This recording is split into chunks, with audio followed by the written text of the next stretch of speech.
Very good morning to you. Welcome along to Wednesday morning's OTB AM. We're here with you all the way until 9:30 this morning. If you want to listen to us as a radio show, you can just go on to offtheball.com, click the listen live button, minimise us and go about your day. We are the first sports breakfast radio show. We're also live across YouTube, Facebook and of course on Twitter as well. You can follow us at OffTheBall AM on Twitter. Dave McIntyre is here this morning. Dave, how are you? Good morning. Dave's picking his best 15 of the Heineken Champions Cup decade for us because we're big believers in the importance of the team of the decade. It's a real thing. Yeah, to say I was up all night slaving over this would be a little bit of a mistruth. Saracens are the team of the decade. We just have to suck that up, don't we? Well, it's not beyond argument. Toulon? 3 teams have won 3 titles in this decade. Oh, they've won 3 and 4. I thought they won 4. Oh yeah, okay. Saracens have won 3, Leinster have won 3, and Toulon have won 3. Yeah, okay, that's... Like, you're going back to the Kerry-Tyrone debate from the noughties. Kerry won 4 All-Irelands to Tyrone's 3, but most people would argue that Tyrone were the team of the decade, but it's definitely... Most people would argue that. Most intelligent people Well, I would, anyway. That's absolutely ridiculous. The thing is, consecutive tournaments do mean something. That is why Toulon are the team of this decade in rugby, just like Kerry were the team of the football decade, the last decade. Like, I think if Leinster had won on Saturday, they would be the team of the decade. Okay. We'll come back to that a little bit later on, because Dave's going to do that for us. The big news from basketball overnight is that team who did nothing, who were mediocre, have won the number 1 draft pick. I don't really know how the NBA draft works, Owen. I don't really fully know either. But this is over to you, sir. How does the Kerry Championship work, Owen? And 5 minutes later, we're like, oh, what? I do know that they've made changes to the draft pick this year, that the teams with the best 4 records all have an equal chance of actually getting the number 1 pick in the draft, which is never decided entirely by a record like the NFL draft is, whereas if you're the worst team, you get the number 1 pick. It was to prevent total tanking. So exactly. Teams were tanking to get the first pick and getting a really good player. I don't know when that happened, but they brought it in and stopped teams throwing 45 games, which ruins the league. Exactly, so that there's a lottery. Basically, if you've got the worst record, you could still end up with the 8th pick in the draft, which I think is a really good incentive to not tank. With 82 games, that's a huge possibility. So last night was the draft lottery. New Orleans Pelicans had the 7th worst pick, or the 7th worst record in the league, but they still managed to land the number 1 pick in the draft, which this year could be the most important number 1 pick since LeBron James, because Zion Williamson out of Duke is going to become the number 1 pick, and he's going to New Orleans, and this is how they reacted.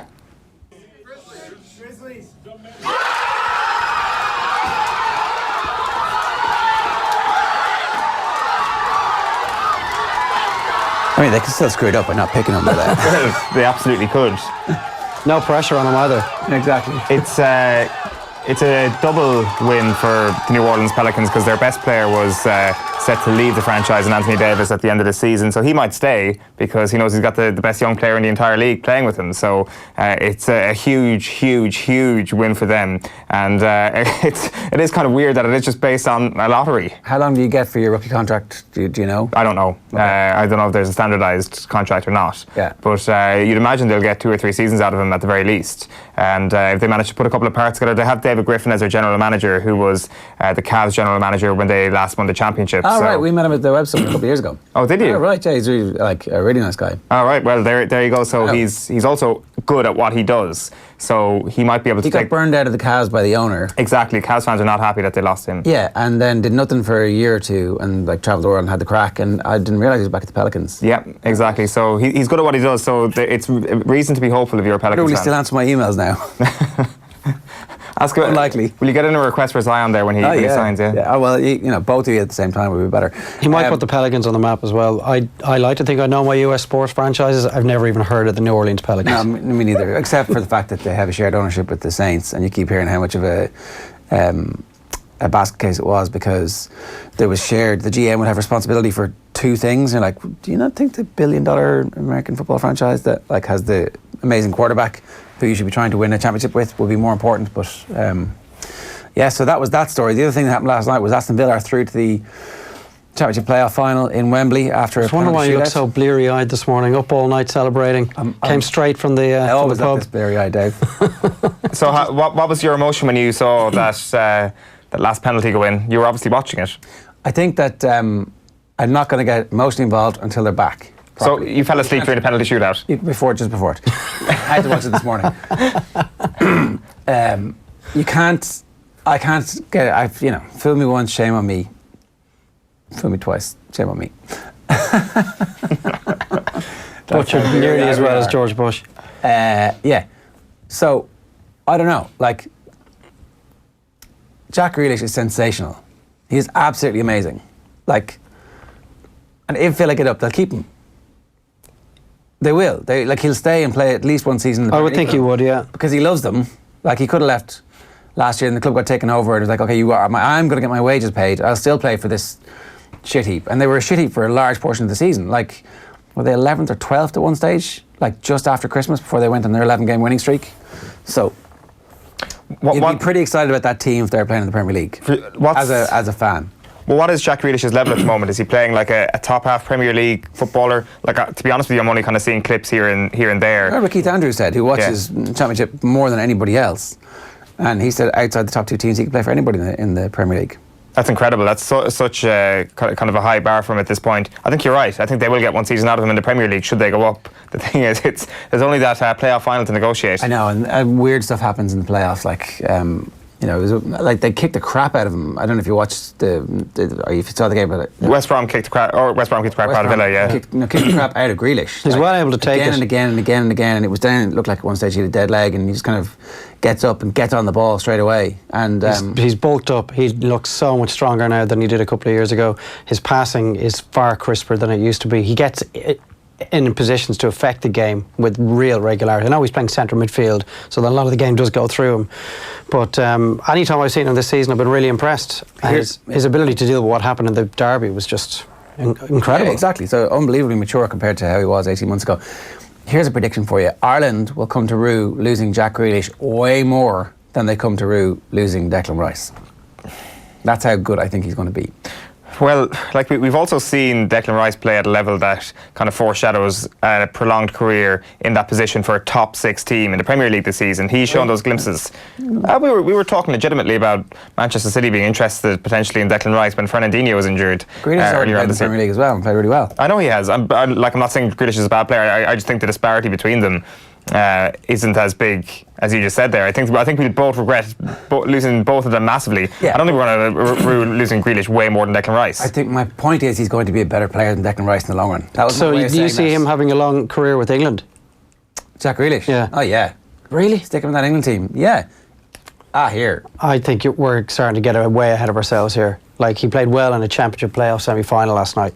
He's had a good season in the Championship. I think that's a valid point. He dragged the team to the FA Cup final a couple of years ago. Like, he's fulfilling his potential. His potential is really high. And if you stick Gareth Southgate into the mix in terms of somebody who's helping to guide his career, I think he could certainly play in that team. They could both play in the team together. Yeah. And we'll come to think, oh, well, we could have reached a World Cup quarter-final with these two boys. The other big news is, of course, that somebody who hasn't betrayed us, somebody who's come back, the prodigal son returns. Rory McIlroy is Irish, and he's going to play in the Olympics for Ireland. He was asked if the Neil Manship involvement had anything to do. He was like, oh yeah, of course. Not that that's anything to do with McGinley. I just had to think it through the last time. I don't have to think it through this time. I wonder what influences the decision at this point. Yeah, it is obviously his choice as to when this came up for discussion, just like it was the last time at the Irish Open when it was basically made clear to a journalist that if this question came up, it would be answered in one of the press conferences in the build-up to the tournament. So I would have a similar suspicion that this was the case this time around. Why would the Olympics question come up at the PGA Championship in May 2019? Exactly. I think that's definitely what's happened here. Like, we need to first off here just address the hypocrisy here from Rory McIlroy and look at the quotes from yesterday, because it is kind of the way he said it. As a young boy, it was always my dream to play for Ireland. I was very proud to put on that shirt or that blazer. The whole idea that he always dreamt of playing for Ireland as a kid is to be honest with you, a hugely suspect statement because of some of the stuff he said in the past. Well, so playing golf for Ireland meant that you were representing your country, whatever country that was, because Ireland was a 32 county, the GUI is 32 counties, so it meant that you were playing the highest representative level of golf. I buy that. I buy that for a certain period of his golfing life and his career. Yeah, when he was a kid. If he was to add when he said when he was a kid, Olympics, right? To the end to that sentence, that's where he might start doubting. Yeah, but he clerally says he doesn't care about the Olympics. It's just another tournament. Yeah, like to be fair, like he said before in 2012, I think it was, I've always felt more of a connection with the UK than I have with Ireland. And maybe you can boil that down to a purely sporting level, and the fact that he played golf for Ireland as a kid, and he makes the comparison with the rugby players and with the hockey team, that it's the whole of Ireland like most of the sports are, and that's fine, I think it is. But like he talks about the discomfort that he would feel should the Union Jack or the tricolour be raised when he's standing on the podium at the Olympic Games. And maybe we can distill it down to just his sporting outlook, and it's not a political thing whatsoever. But I really do believe that there's a hypocrisy there. Now the thing is that hypocrisy an acceptable hypocrisy?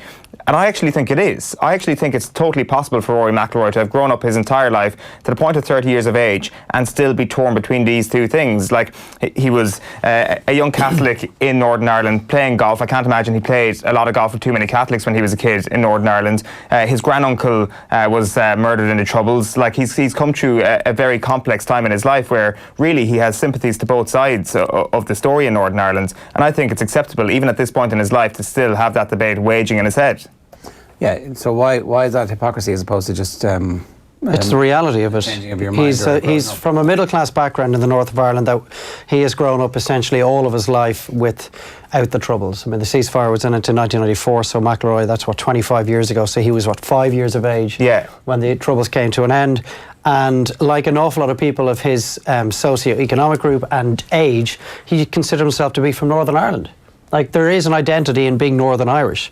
When you say he's torn between the two, I don't know if he's actually torn at all. It's just he's probably never considered himself to be Irish or British. If somebody asks him where he's from Northern Ireland. And there is no way to represent Northern Ireland at the Olympic Games. Saying it was always my dream to play for Ireland, and at the same time saying that I identify myself as more British than Irish. For me, there's a bit. You can't play for Britain when you're a child. Like when he's like on that TV show, you know, what if he's going to play representative underage golf? Who's going to be for? But you see, what's the local dream? No, you're a kid. It was your dream to play for Kerry. It wasn't your dream to play for Ireland. He couldn't play for Ireland, so he had a dream of playing for Kerry. He couldn't play for Northern Ireland or Britain in golf. He could play for Ireland, so his dream to play for Ireland, and it was his dream to win the Claret Jug. I get that. None of this is inconsistent. I don't know about that. Like the idea. None of it's inconsistent. The idea I feel more British than Irish, I think, is because there is the option of playing for Britain instead of Ireland. That option is there. Like it wasn't when he was a child.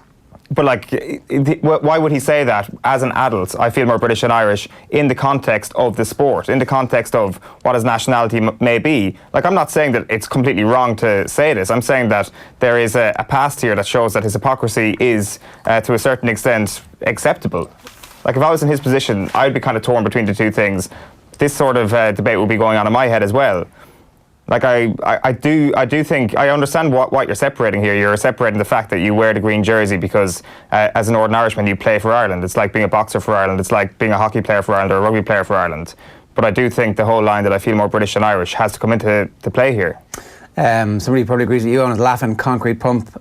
Who says the people of Ireland will want him after refusing to go the last time? Is he still playing golf? I haven't seen him win anything lately. Well, he did win the Players' Championship in March. Like a month ago, you know. And had like top 10 finishes in 4 of his first 5 tournaments this year. Yeah. Like that's not my point though. He's playing pretty well.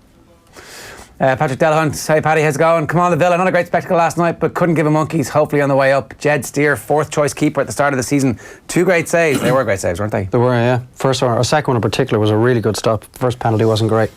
Right. Here's what's coming up on the show this morning. The sports pages, we've already done them. We've already blown into the first 4 minutes of that. Talking Champions Cup, around about 10 past 8.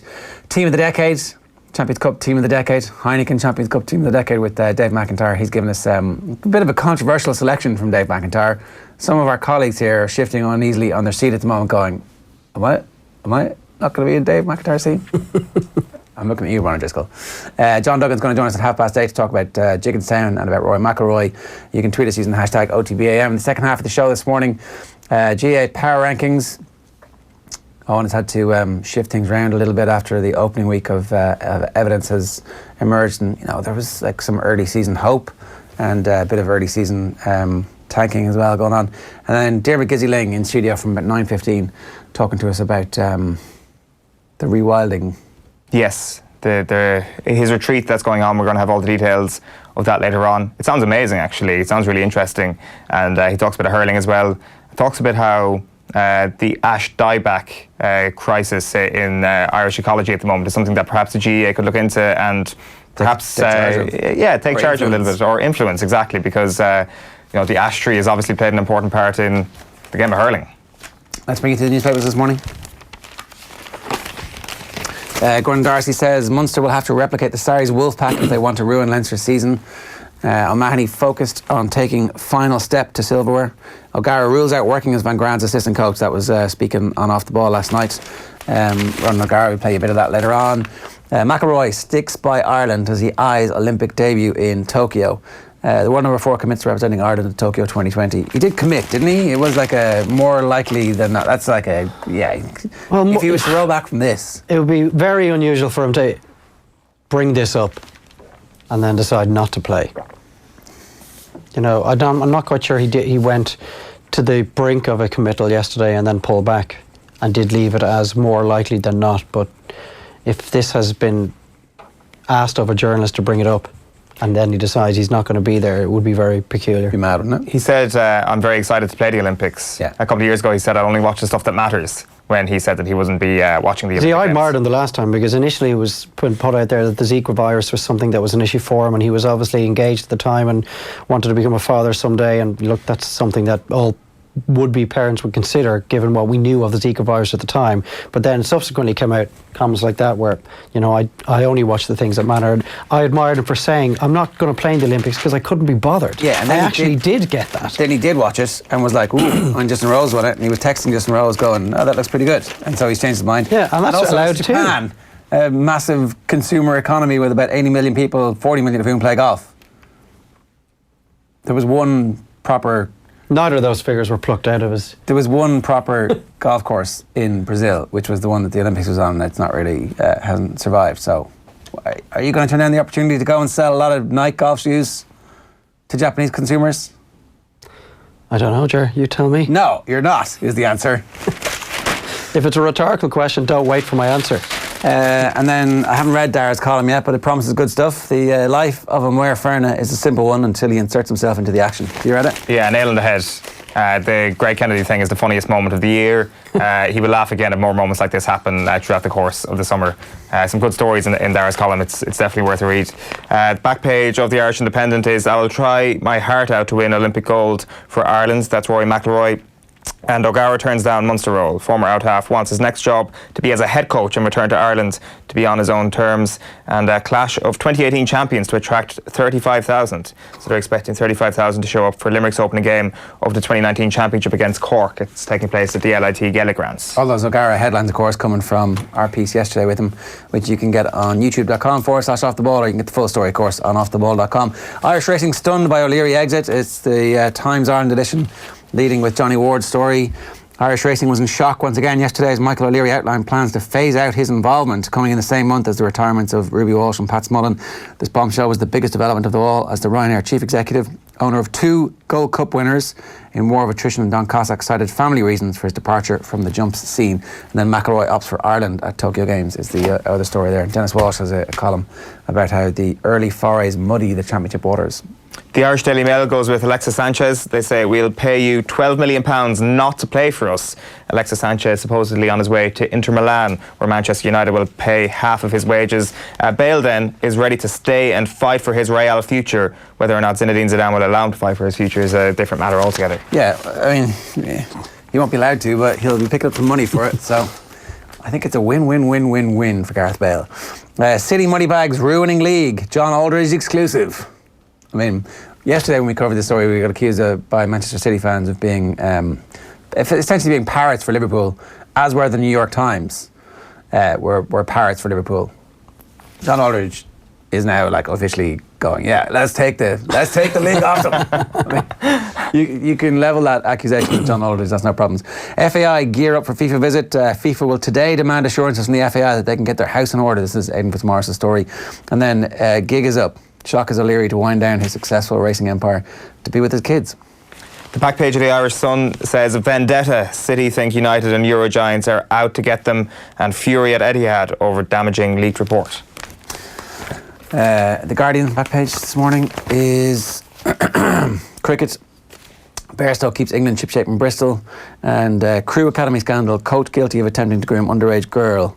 So Crewe Alexandra, one of the clubs most heavily implicated in football sex abuse scandal, have announced they've sacked one of their academy coaches because of a police investigation that has led to him being convicted of attempting to groom an underage girl. So this is still going on, which, you know, the Crewe stuff was supposed to be historic, as in like, when they say historic, they mean like 15 years ago, but it is apparently still going on. He was suspended by the club in September.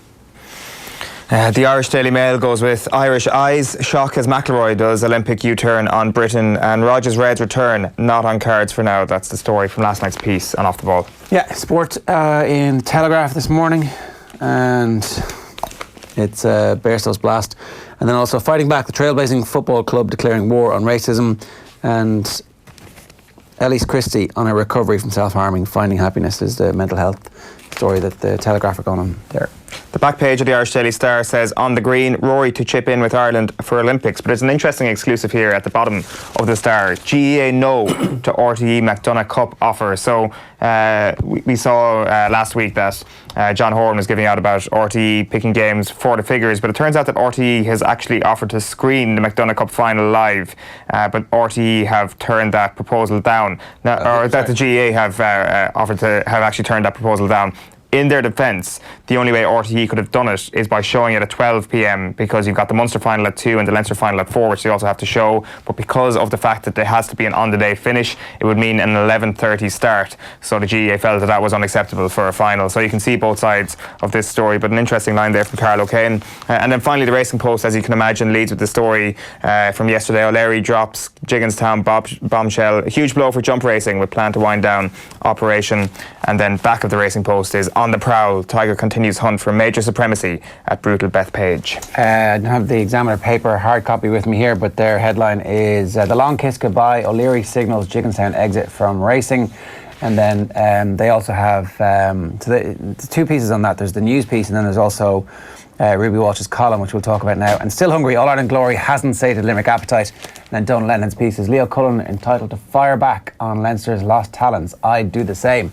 It's hard for Leo Cullen to not do the and you keep saying all our best players. What the hell do you expect, lads? Because certainly that's what he must be thinking.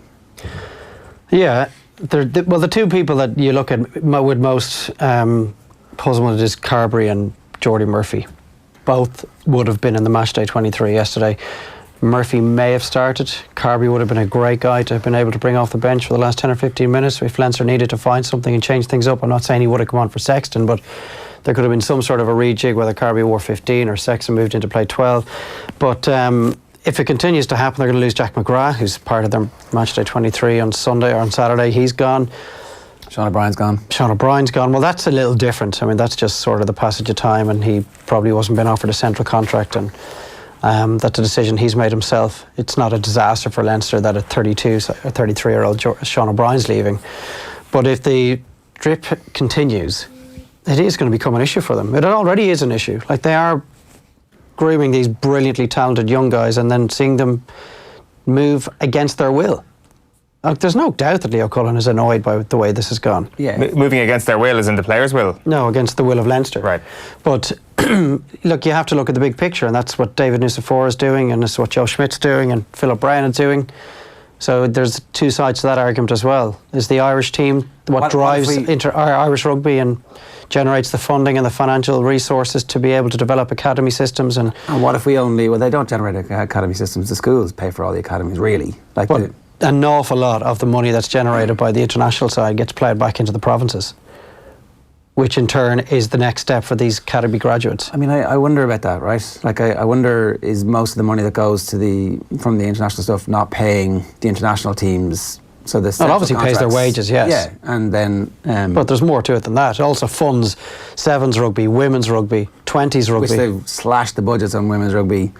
So they spent a bit of money on sevens rugby, fair enough.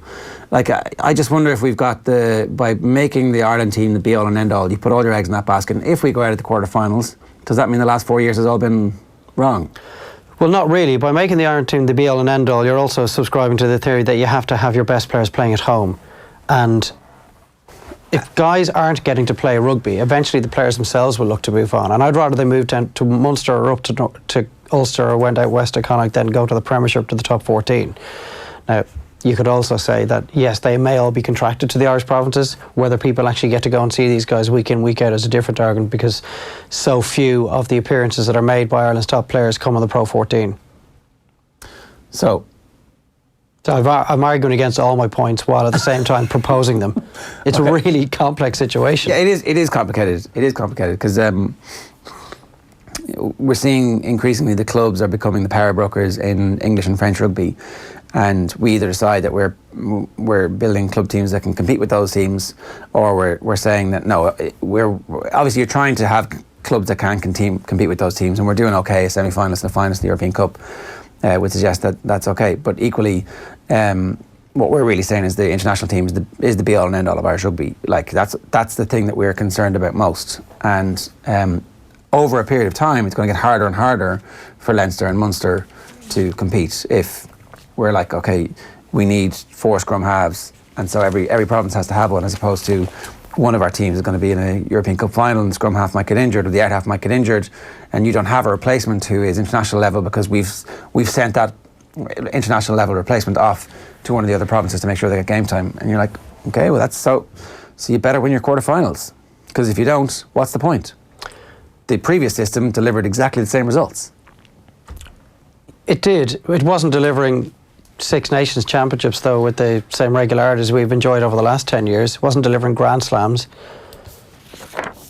Like, we expect a semi-final place now. Some people might even expect a final place. But to say that the lot of the international team has not improved dramatically in the last 10 years would be inaccurate. Yes, we made big progress under Eddie O'Sullivan, won a couple of Triple Crowns. We've also had our best generation ever of players. We did under Eddie O'Sullivan's reign, I would have thought, more so than the last 10 years. The current the last 18 months, we've had greater strength and depth than we've ever had at every And position. why is that? I mean, because they're getting to play regularly for their provinces, all 4 of them. is that the only reason? Well, no, it's definitely one of the reasons. Joey Carberry is a much better player now than he was 12 months ago, because he has got to play Heineken Cup rugby all season. He's got to play against Leinster a couple of times in the Pro 14. But you don't know that he wouldn't have developed at that same rate. He just wouldn't. Well, how could he develop at the same rate if he made 0 starts in Leinster's run to the Heineken Cup final this year? He would have started. He was so good this year that... Well, he would have started the games that Sexton didn't, so he would have started the same number of games that Ross Byrne did. Or he could have started at full back, or they could have mixed things up. Like, he's such a good player. I think that what they decided he's was... a much better fly half now than he was a year ago. Well, fair enough. But like, you would expect year on year that he's going to get better until he reaches his peak. So, like, I don't know whether or not the rate is as accelerated as everybody says it is. And then he also suffered the injuries that he's had. So, he'll see himself. Individual case, right? You can take these individual case and go, well, that individual case proves it. But I would argue that the grand philosophy has been we have to reach a semi-final, and so the eggs are now in the basket of the senior international side, and we'll have to revisit this after the World Cup and see what happens. And do you think it's worth it if we do reach a semi-final? Well, then you've decided this is what you want to achieve, and you've achieved it, so you have to see the plan worked at that point. But the damage and the risk is that next season it'll be Saracens, Racing, and another good English team who, I don't know which of them is going to be good next year. Maybe it'll be Exeter or somebody, and we're like, okay, strung out from the lack of depth that we have, because every time a good young player comes through, somebody gets moved away. There's a couple of other stories we wanted to get to from the papers this morning. The Irish Examiner has a couple of good lines. Ruby on Michael O'Leary is particularly strong this morning, but also just one quick one I wanted to touch on. Kieran Shannon is writing this morning about the midweek game. So he talks about the fact that the Sunday game was kind of this old archaic idea, because you just couldn't have all the games on a Sunday, you had to have the Saturday game. And he thinks at this point we've gone well beyond the point of just the weekends when it comes to GAA games, especially when you look at the Joe McDonagh Cup, which threw up a great fixture last week between Laois and Offaly, which you didn't get to see any of on television, and it's going to throw up some decent football fixtures over the next couple of weeks as well. He says, put them on a Wednesday night, put them on a Thursday night, whatever, put them on a Friday night, put them live on television midweek. Now, we did have this situation a couple of years ago when Carlow and Laois were set to play on a Friday night. But Shannon points out that the GPA's issue with this was not actually the Friday night fixture, it was the lack of warning for the fixture. He says that with the current calendar, you would actually be able to point out in the provincial championships and in the Joe McDonagh Cup 10 weeks in advance at least exactly when these fixtures are going to take place, and you could get your systems in place place to either compensate the players or whatever it may be to allow this thing to happen. Now the question is, can the GAA, can the county boards, can whoever is paying for this afford this? And that's an entirely different discussion. But at face value, I think this is a great idea. It's not exactly the most novel idea, we've spoken about it before, but I think you look at any other organisation in the world that tends to get their games front and centre. You talk about the Premier League, you talk about the NFL, whatever it may be, they spread it across the week. More screen time, more promotion of the games. There's definitely merit to the idea. I think if you were to look at the Super 8s, for example, I have watched more Euro 2020 qualifiers over the last 6 months and Nations League than I ever have, because they're on every night. Yeah. And I have seen some brilliant games of football, either whether I'm commentating them or sitting at home, that I would never have bothered watching because they were all on the same night and I wanted to watch Ireland. If you get to the Super 8s and you have a game on the Thursday, the Friday, the Saturday and the Sunday, you are absolutely 100% hogging the limelight for Gaelic football, particularly given that Gaelic football really doesn't see the light of day until the middle of June at the very earliest.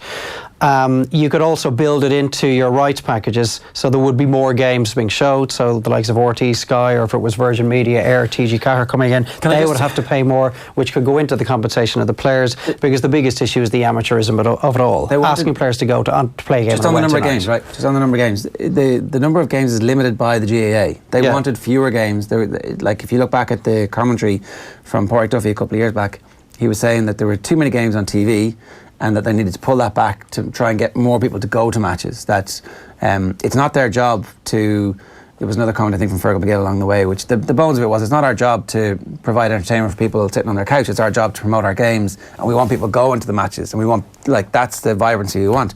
But I think that if you turn the Thursday, Friday, Saturday evening into match nights, if you know that the provincial grounds are going to be heaving on a Thursday and a Friday night, you're going to go to that game. 100%. It'll be brilliant. Yeah, no question. But take those games out of Croke Park. Never have a Thursday and a Friday night in Croke Park unless the Friday night is Dublin-Kerry, in which case have that game in Croke Park on a Friday night and it will be sensational. It isn't as easy as that, though. There's the players you have to think of. So players have jobs, players have families. People have to get up for work that day, they have to get up for work the next day. From a spectator point of view, if it was a Super 8s game and Donegal were playing in Killarney, for example, you could try and make it geographically so that teams within a certain conference in the Super 8s didn't have to travel too far on the Thursday night. All doable. But how do fans get to Portlaoise if it's Donegal, for example, on a Thursday night? So all doable. Don't do that. Don't have that game on it. Don't have those games. Make those games the Saturday afternoon or the Sunday afternoon games. Some fans are going to be able to go, some fans aren't going to be able to go. Do we make it so that most people can go? Yes. Do we make it so that it's the best possible thing? All of that's, you can work all of that out. If Ross Tucker always says, where there's a will, there's a way. Where there's no will, this is never going to happen. Yeah, I'm just saying these are all things that would need to be taken into consideration. Yeah. And certainly not a reason to absolutely dismiss the idea out of hand right now. I would love to see more Gaelic football, and as someone who was commentating on the Super 8s last year, I saw very little of the Super 8s last year. I would love to see an awful lot more of it. So if you're going to a match, you see nothing. That's your point. Yeah. Exactly. If you do, you see absolutely nothing. If you're supporting a team, you actually don't see any of the other teams. If you're supporting a team or if you're commentating, you see very little sport. Everything has to be DVR'd and everything has to be watched at a later stage, which takes the fun out of it. Give us Ruby, because it's hard-hitting stuff. Yeah, Ruby Walsh on Michael O'Leary, basically questioning his passion for the game. He talks about JP McManus showing up to Killarney on Monday night, but Michael was nowhere to be seen. He says that Michael wasn't at the Dublin Racing Festival when Apple's Shade won. He was at the rugby with his kids. Now, to be fair, Ruby does say he might have done the same thing if he was in his position, and it's no insult on the man, but perhaps is questioning his actual love for the game, and is this actually one of the causes for why Michael O'Leary is pulling his funding out of Irish racing? It could be one of them. He does say that it's going to leave a gaping hole in Irish racing. We will see it from our perspective in about 5 years' time when the quality of horse diminishes, but Ruby's making the point that immediately the people involved in Irish racing are going to feel the brunt of yesterday's news. Yeah, the show must go on is the line, and we'll be grand, Willie was grand, but actually he has a figure of about $250,000 a month in training fees alone. That's $3 million a year just whipped out of the racing economy. Now, not whipped out straight away, it's obviously going to be staggered over. It'll be a gradual process. Plus, he is a private entity when it comes to horse racing. Like, his money is his to do with whatever he pleases. I think it's a bit rich to be criticising him for making this decision. Like, he can do whatever he wants with his own money. To say he hasn't made a massive contribution to Irish racing since he's got involved would be unfair. But are we going to argue against a man doing what he wants with his own cash? No. I don't think that's what Ruby is saying. I think he's just asking. No, I know Ruby's not. Yeah. But if there is criticism of Michael O'Leary, I think it's misplaced. As you say, he could have just pulled the whole thing down with immediacy, but he decided, no, this needs to be staggered. It needs to be done over a few years so people can.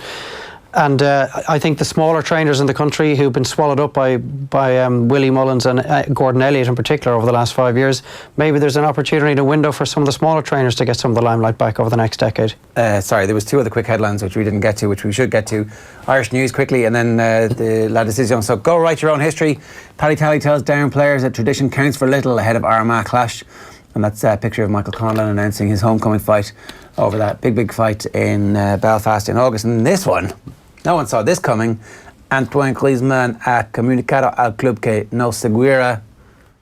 He's not going to continue at Atletico Madrid next season. So after the massive shit show that was La Decision he's decided that he changed his mind. You were too crap this year, Atleti. I don't need you anymore. I've outgrown you. Come and get me, Manchester United. Griezmann would be good alongside Pogba. Well, it's going to be Barcelona. You had two non-trying Frenchmen in your team. He's not going to Old Trafford. Why would he? Is he going to Barcelona? Is it decided? No, it's not decided, but it seems that they're the most likely candidate. The worst thing you want as a team like Manchester United, who needs to be recruiting the best talent in Europe, is at Barcelona, who have their tail between their legs at the moment, and the same at Real Madrid, because now you've got a huge... So you can't go to Real, right? You just can't. Obviously. But maybe you can. It would be far more likely that he goes to Barcelona, and I think Barcelona would want him. Okay, here's our exclusive from last night. It's Ronan O'Gara chatting to Joe Malloy about his next move. I'm sure you're aware, you're in all the media over here. You've been linked heavily with the move to La Rochelle. What's the latest? The latest is decision time now. I've got to weigh up a few options, and that's exactly where I am. I'm just trying to decide what's best for my career, and some really tough decisions to make. So hopefully in the next 2 weeks I will come to that decision, but there's nothing done. Right. And is La Rochelle your only option in France, or are there other options? No, there's other options. Like? There's 2 or 3 other options. So it's a great position to be in. I think nice to be popular, isn't it? Probably. Yeah, but popular is one thing, but you're good is the other thing. So you just want to make sure that you're making the right move, for you and B, for your family. So there's a sporting decision at stake, but there's also a family decision at stake, and also can I stay with the Crusaders is another decision I'm making. Well, I was just going to say, yeah, I mean, where does the Crusaders figure in your thinking? Is it definitely a third season there is a very viable option? Yeah, it is, yeah. It's what does that look like for everybody? I know what it looks like for me, Joe, but what does it look like for Jess and the kids, essentially?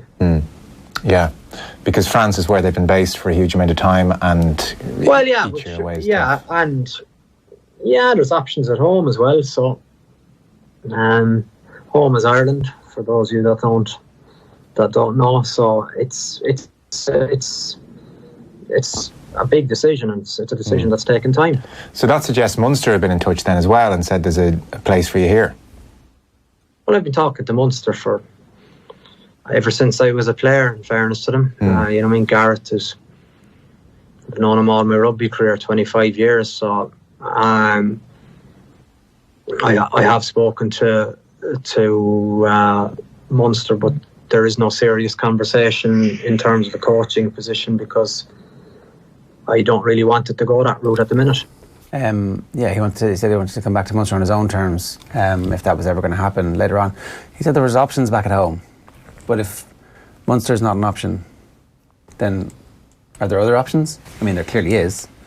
The Ireland coaching ticket is not nailed and set in stone. When Andy Farrell takes over, what role will he have? What will his hands-on role be? What will who will be responsible for all the rest of the stuff. We know John Fogarty's going to be involved. Do we know anybody else? Simon Easterby will be involved. He'll continue. I don't know if he's going to be in the same role that he currently is, because obviously John Fogarty's coming in, as you said. Fogarty's replacing Feek, right? Yeah, but he may well have more of A broader role. a broader role when it comes to the forwards. Somebody has to move to defence. Now, obviously, that was Ronan O'Gara's brief at Racing. Is that still his brief in Christchurch? No, it's the opposite side. So he's an attack coach down there. So the backs coach and the defence coach is something that needs to be covered. And Andy Farrell, obviously, is our defence coach. That's going to change. Options at home. There are gaps to be filled. But not Munster, now that we've deducted it a little bit. 3 years on the west coast of France in a beautiful place like La Rochelle, and further your French fluency. Yeah, absolutely. And then after the next World Cup cycle, that's like when you have all of the experiences you've been through. Because like it's been a blessed coaching experience so far. One of the best, most successful clubs in Europe in Racing, the best team in the world in New Zealand. You'd want to experience a few downs along the way, do you? Is that like not that you're... Well, maybe O'Gara's the common denominator rather than the riches and the history and the... Canterbury were pretty good before he got there, though. Yes, they were. Success seems to be where he goes, and he seems to bring success with him as well. Well, you could just do a Pep and just ride on success for eternity. Who won his 10th league title in a row this week? Was it? Plays for Barcelona. Oh, Tour Vidal. Yeah. Was it 8 and 10 years, or was it? It's 9 eight in his last 8 between Juve, Bayern, and Barcelona. It's not bad, is it? No Champions League in there though. He arrives just after they won it. Pretty unlucky. Right, so Dave has put together his Heineken Cup team of the decade. Players, this is individual players. We're not going to ask him to adjudicate on whether or not Leinster, Saracens or Toulon are the official team of the decade. Yeah, well, I don't think we have enough time to sift through that argument, just like we don't have enough time to go back over the whole Kerry-Tyrone debate. No, we do. There is no debate. We know the answer is Tyrone. The only line in that I would say, I don't know how you can consider one team to be better than the other when that one team never beat the other. We've got the ultimate decision making in this. We sat Kieran Donaghy down with Ricey McMenamin, and they will decide amongst themselves. They will sort that out over a nice glass of Jameson castmates. Nothing to be sorted out. Owen's absolutely right. Like, there is no debate. Come on, deliver the punchline. How could it be Kerry when, like, Tyrone win 3, Kerry win 4? Each of Tyrone's victories came at the expense of Kerry. How can it be Kerry win the team of the decade? Let's let Kieran Donaghy and Ricey McMenamin. It's an argument for once in his life. It's an argument Donaghy can't win. I mean, that is so hot that I cannot wait for this to come out now. When is that coming out? Tommy, do you know when that's going to be released? Next few days. Stay tuned to the Off the Ball social channels. We will be pushing that hard when it comes out. That's all I'm going to say to you, Owen. If Kieran Donaghy says that Tyrone are the team of the decade, I'm quitting. I'm done. I'll take that. After you do this triathlon. Yeah. Right, fullback. It was a tough one. I've gone with Rob Kearney because it's probably a little bit of Irish and Leinster bias. He has won 4 European Champions Cups / European Cups. Let's just call them European Cups for the purpose of this argument. Heineken Cup. Well, it's currently the Heineken Champions Cup. Come on, we know. Okay. Yeah. Anyway, now, one of those 4... You're a Heineken 0-0 ambassador there, Dave, but we've forgotten to review it totally. Can't believe we don't have any footage of Dave sitting in his laptop. One of those 4 was won in the last decade, so it doesn't necessarily count for the purpose of this argument. But the other honourable mentions go to Alex Good, who is reigning European Player of the Year. He's won 3. Who is still on the piss in his full kit? Yeah. No, he's just finished last night. Did he? Right. Yeah. He probably is again this weekend in the Premiership, although I think it's a dead rubber from Saracens' point of view. Simon Zebo as well, who hasn't won a European Cup, but he's obviously lit up the competition over the last decade. But is that fair going for Rob Kearney? Yeah. I mean, our listeners are free to abuse me over this, which undoubtedly they will. Winger, Chris Ashton. Okay. Most tries in the history of the competition. Does he, yeah. Keith Earls obviously will have a major argument, but he hasn't won one in this decade. He obviously has a medal for 2008. 13 was the one I had to think most deeply about. I'm distancing myself from whatever comes next out of Dave McIntyre's mouth. So I had no hand actor part of this. Brian O'Driscoll only won 2 in this decade. I mean, that's a lot. He was also the for that reason, I've given it to Matthew Bastrop. Because he won 3, and he was part of the great Toulon team that won 3 in a row. Yeah, there you go. So in terms of attributes, how much better was Bastareaud to Brian O'Driscoll in your view, David? As an overall player, he's not even in O'Driscoll's league, obviously. But when it comes to what was achieved by these players over the last decade of Heineken Cup rugby, Bastareaud just about shades it. No? I mean, you are mad. I'm not saying O'Driscoll was an inferior player to Bastareaud. That's clearly not the argument I'm making. This is a team of the decade, and it is open for debate, which you guys are obviously debating. And medals are the only thing that matters to you. And I just didn't want to medals as opposed. I didn't want to like, fire a load of Irish players into this as well. I wanted to broaden it. Was it not this decade that O'Driscoll did the pass to himself against Bath? Or was that the last decade? I don't know. There's O'Driscoll and Bastareaud there. Yeah. He'll be gutted with that, Dave. Who have you gone for number 12? Brad Barrett. I don't think there's any debate on that. He has joined Leo Cullen as the only player to lift the trophy 3 times as a captain. He is just an absolute warrior, nails hard. I think I threw it out in commentary on Saturday. Last year he played against Leinster in the quarterfinals 5 days after having a titanium metal plate inserted into his cheekbone without an anaesthetic. I hear. This guy is a serious operator, and he was brilliant again on Saturday. The other winger has to be Easton Atheo, obviously. Arguably the greatest player of the last 10 years of Heineken Cup rugby. See, the point you made earlier about Sean O'Brien just being a natural thing comes to an end. I kind of disagree with that. I feel like somebody like Easton Asiwa helped drag Leinster over the line last year, and somebody like Sean O'Brien in the last 2 or 3 years of his career, where you're managing his minutes, and he might no longer be an international player, but they're incredibly important people who understand and get the culture and drive the standards every day in training. And if you listen to, on the ref mic, everybody talks about there's no voices except Sean O'Brien's playing, and particularly in that pack, at Leinster level and at Ireland level, there's just they're not a loud team. They're not a brash, pushy team. But Sean O'Brien is a brash, pushy player, and losing him, I think, it's is not like important. for like, though. Easton Atheo's injury profile was extraordinary. He was available to play for Leinster in nearly every game of every season. He was always on the Leinster wage bill, which Sean O'Brien has not been for quite some time. That was going to change if there was not a central contract on the table for Sean O'Brien.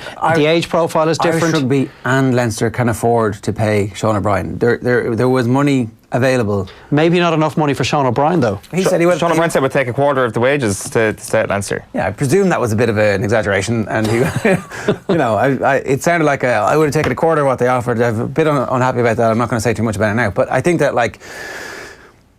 we just assume that Leinster, because they've been brilliant, are always going to be brilliant, and we don't acknowledge the fact that culture and a team requires tending, and it needs to be minded. And anyway, go on. Fly half, it's one of 3, Sexton, Farrell, Wilkinson, all of whom have won 3 in the last decade. You can throw a blanket over the 3 of these guys. Like I really don't know who to pick on this. Like Sexton has scored more points in Champions Cup finals than any other player. He's obviously won 4 in total, but not for the purpose of this argument.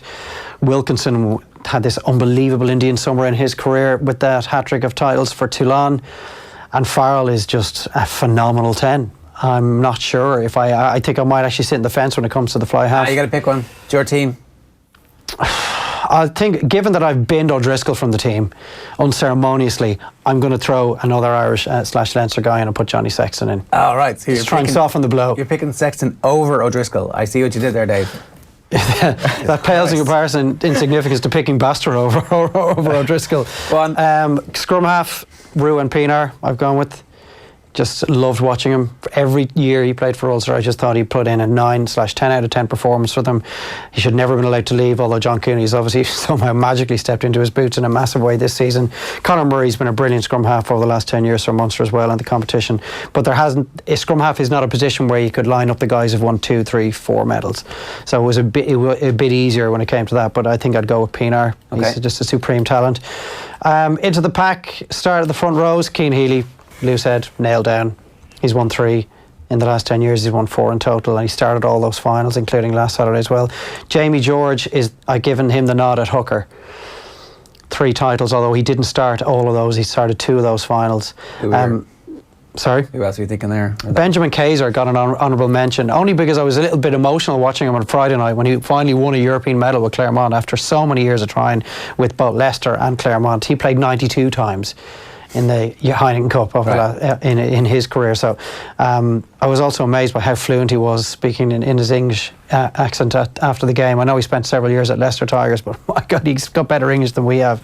So Jamie George at hooker, Carl Heyman, who the great New Zealand tight head, I gave him the number 3 jersey. Again, 3 titles with Toulon. He was a brilliant All Black. He was captain for at least one of those Heineken Cup titles for Toulon. The second row, 1 slot, I've got Backy's Botha / George Cruz written down here. I don't know who to go with. Backy with all 3? He did, yeah. Wow. And obviously a World Cup winner as well. George Cruz is arguably the best line-out operator in Europe at the moment. Yeah, Backy's though all-time great, isn't he? He is. Cruz is getting there. If he's to do something major with England, maybe at some stage, you definitely have to put him into the argument. The other second row, Maro Itoje or Leo Cullen. Cullen because he's captained 3 championship winning sides in 11, 12 and 9 obviously, but the 9 not being part of this debate. Itoje I think is going to be one that look back as one of the greatest forwards in the history of the professional era when he eventually does retire. He won his 3rd medal at the weekend in a different position as well, which I think is impressive. He's achieved so much so young, so I'd probably just give Maro Itoje a shout, but I still don't think what Cullen did for the Leinster team is fully appreciated. He didn't stand out like a James Ryan or a Maro Itoje or a Paul O'Connell over the years, but that team would not have been without Leo Cullen and wouldn't have been what they were without Leo Cullen. The blindside shirt, it was between Peter O'Mahony and Nathan Hines for me. Now, Hines arrived at Leinster after they won their first, and he was instrumental in the winning in 2011. He also lost a final with Claremont. You could have squeaked Brad Thorne into the second row. I would have let you away with that, but go on. I wasn't touching one season wonders for this. So if it was a team of the last 11 years, I wouldn't have had Rocky Elsom in either. Go on. I'm sure there's a really prolific 6 that I'm missing here. So please do get in touch with us on our social media channels to let me know who I've missed out on there. I'm perfectly happy to be corrected. Open side, we've been talking about Sean O'Brien a lot. I'd given it to Stephen Armitage. He was electric. Every time I saw him play for that Toulon team, he was absolutely electric. Everything he had, he was this huge man, impossible to pull down. He was brilliant over the ball as well in that sort of Peter O'Mahony, Tig Byrne role, and his hands were ridiculously good. We never really got to see him excel with England because they wouldn't pick him, which I think is definitely their loss, particularly in and around the 2015 World Cup. I think he could have made a big difference to that team that embarrassed themselves and didn't get out of their pool. And then number 8, Billy Vunipola or Jamie Heaslip. I don't know who to go with there. Well, I'm picking Jamie Heaslip. I'm like kicking Billy Vunipola off all my teams. I can get on board with that. Yeah. Let's go with Jamie Heaslip. Yeah. All right. Well, RIP your mentions is all I'll say. Dave, thanks for that. That's Dave McIntyre's Heineken Cup Team of the Decade. Rory McIlroy has been speaking ahead of the US PGA Championship. Have a look. You know, as a young boy, it was always my dream to play for Ireland. You know, I wanted to play for Ireland. I was very proud to put on that shirt or that blazer. You know, and it's the same as, you know, like the rugby players, right? There's, you know, the players that play for Ulster, but you know, they want to play for Ireland. It's you know, it's seen as a, you know, as a whole island sport, just like hockey is, just like, you know, most of the sports are. So then obviously when you put the Olympics into the equation and then there's a choice to be made, you know, it's you know, you really have to start thinking, okay, well, what are your beliefs and your values and your, you know, it makes you sort of have to delve a little bit deeper. You know, it's not just a superficial decision. It's something that you have to really believe in. And you know, and you know, I've thought about that for a long time. And in the end, it was the fact that when I was a little boy and I got that first call up to the national squad to go down to City West and be a part of the youth system or the boys or the whatever, you know, and making that team and playing in home internationals. And, you know, I was so proud to do that. So why would it be any different just because it's a different golf tournament, because it's a different, you know, a different arena or a different environment? So, that was basically what it came down to. And I mean, I had an unbelievable amateur career, and I don't mean that in terms of results, but I mean that in the experiences I had and the trips that I had and the friendships that, you know, I made and the friendships that I still have to this day. That was all because of, you know, playing for Ireland and getting close to some of those guys. So, you know, I'm excited to be going to the Olympics. I'm excited to play for Ireland. I'm excited that Neil Manship, who was our national coach when I was an amateur, is going to lead the team. Yeah, Rory McIlroy breaking all sorts of news there. John Duggan, what do you think of this? Ger, Dave and Eoin, good morning. I'm a bit, it's fine. You know, well, the first thing is, like, I've heard the Robbie Keane line. It's always been my dream ever since I was a boy. Yeah. That was the first thing I heard out of the press conference. And I'm thinking it's a lot to do with Neil Manship, Shane Lowry's coach, being probably the head of the Irish Golf Tokyo project. And McIlroy and Lowry were teammates in the European Amateur Championship team in 07, and I think Lowry and Manship get on well. I think that's a big genesis of what's going on here.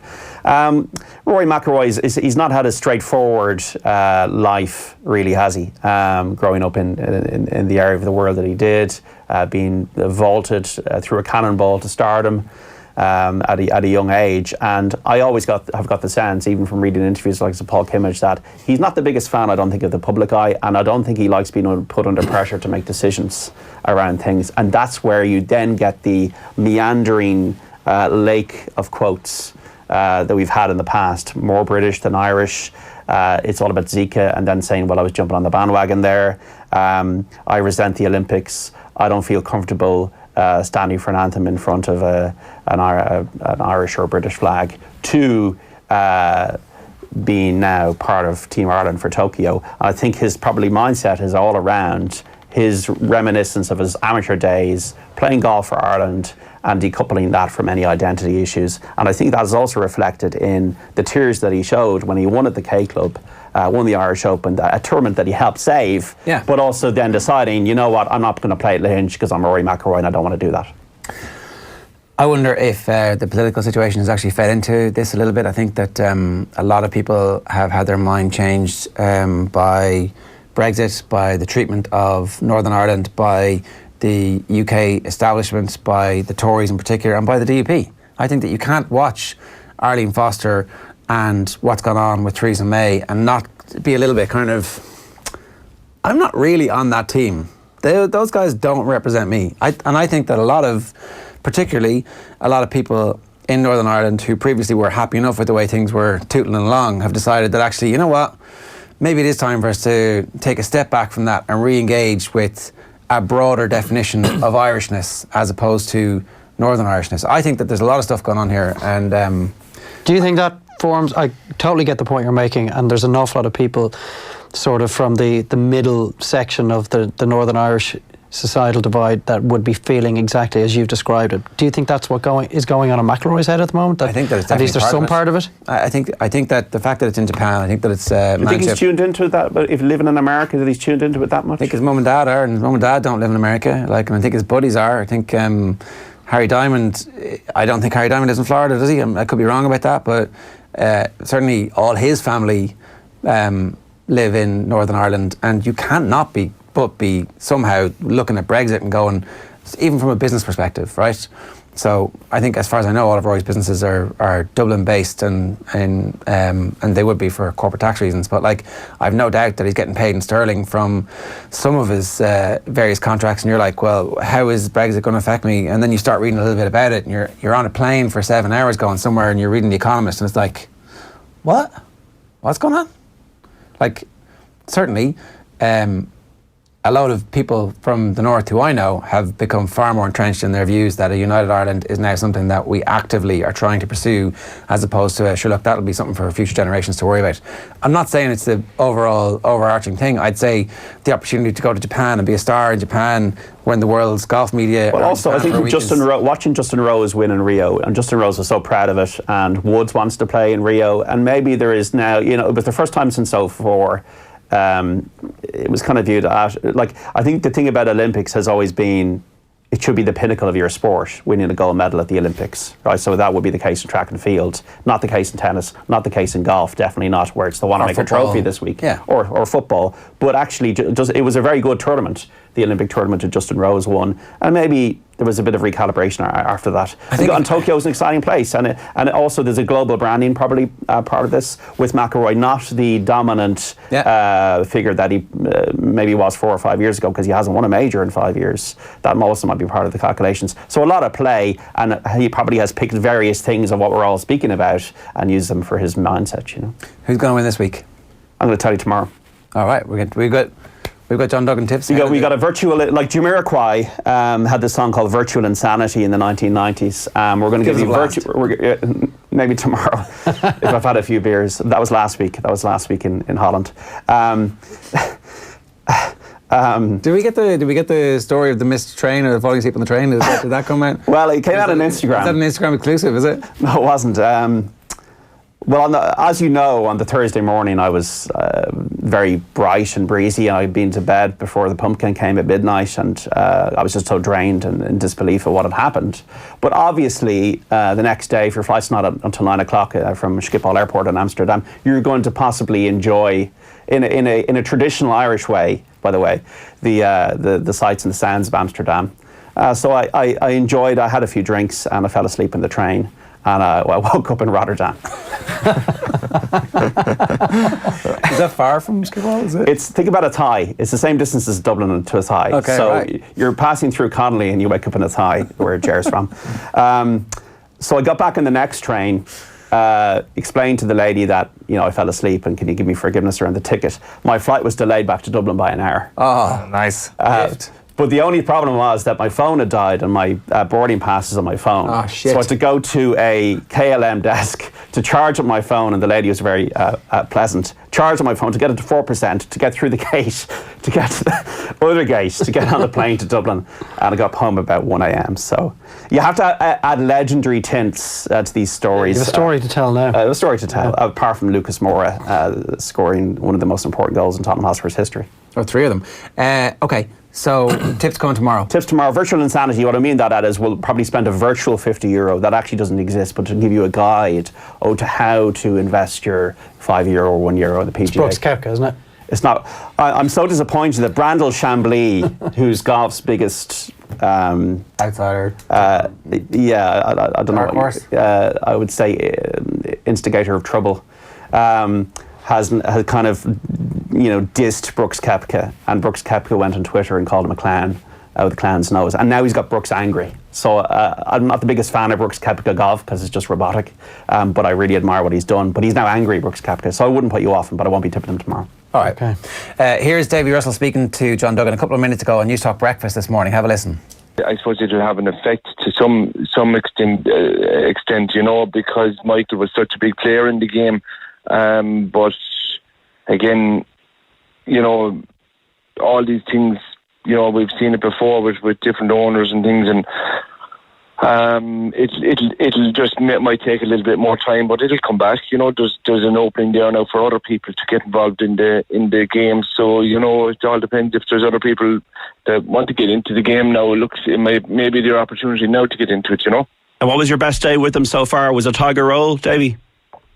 Oh, I think so. It'd have to be really. Yeah, he was. The Grand National is, it's so difficult to win, and it's the pinnacle of the season, and to go and win it, of course, it really was fantastic. A bit special, really. Yeah, so that's obviously Davy Russell, who's had a long-standing relationship on and off with Jigginstown, more committed at one point than another, but then obviously his greatest days come after they've officially split. What was his general sense of the news that broke yesterday that O'Leary's pulling out over the next 5 years? Shocked, but probably philosophical, and I think Davy as well. Will Davy be here in 5 years' time as a rider? I mean, that's another thing to think about. But I think Michael O'Leary has achieved everything he wanted to achieve in national hunt racing. I think Davy has as well. So Davy was obviously sad for and knows that for the likes of Gordon Elliott, who he's ridden a lot for, that is going to be a huge period of readjustment, as Willie Mullins had to go through when Gigginstown pulled out of the yard in 2016. Ruby Walsh was in the Irish Examiner today saying that O'Leary's been brilliant for racing, but wasn't sure if the passion that he had for the sport matched the investment. I put that to Davey on News Talk Breakfast, and Davey would be of the view that he felt that Michael Leary, all he did was talk about horse racing, and he loved it, and he had paddocks for the horses down in the yard there in Westmeath. So sometimes we try to look into something more than it is. Why can't we just look at it at the base level, and that he wants to spend more time with his family, and he's got young teenagers growing up, and he's achieved everything that he's wanted to in the game, and he's put huge money in and probably not made a profit on it. Obviously, certainly must have made a loss on it. I think it's for every euro you put into horse racing, you lose €6. Why can't we just treat it at face value and say, you know what, he's achieved everything he wanted to achieve, he's nearly 60 years of age, he's got a big business commitment with Ryanair, and maybe he just wants to skate it down. He is part of the journey we went on as racing fans to taking things like being better than Great Britain every single year at Cheltenham, and succeeding on an international front to an extent that you could argue exceeds any other sport that we compete in on an international level. Does that diminish now over the next couple of years? Does our ability to take that for granted diminish?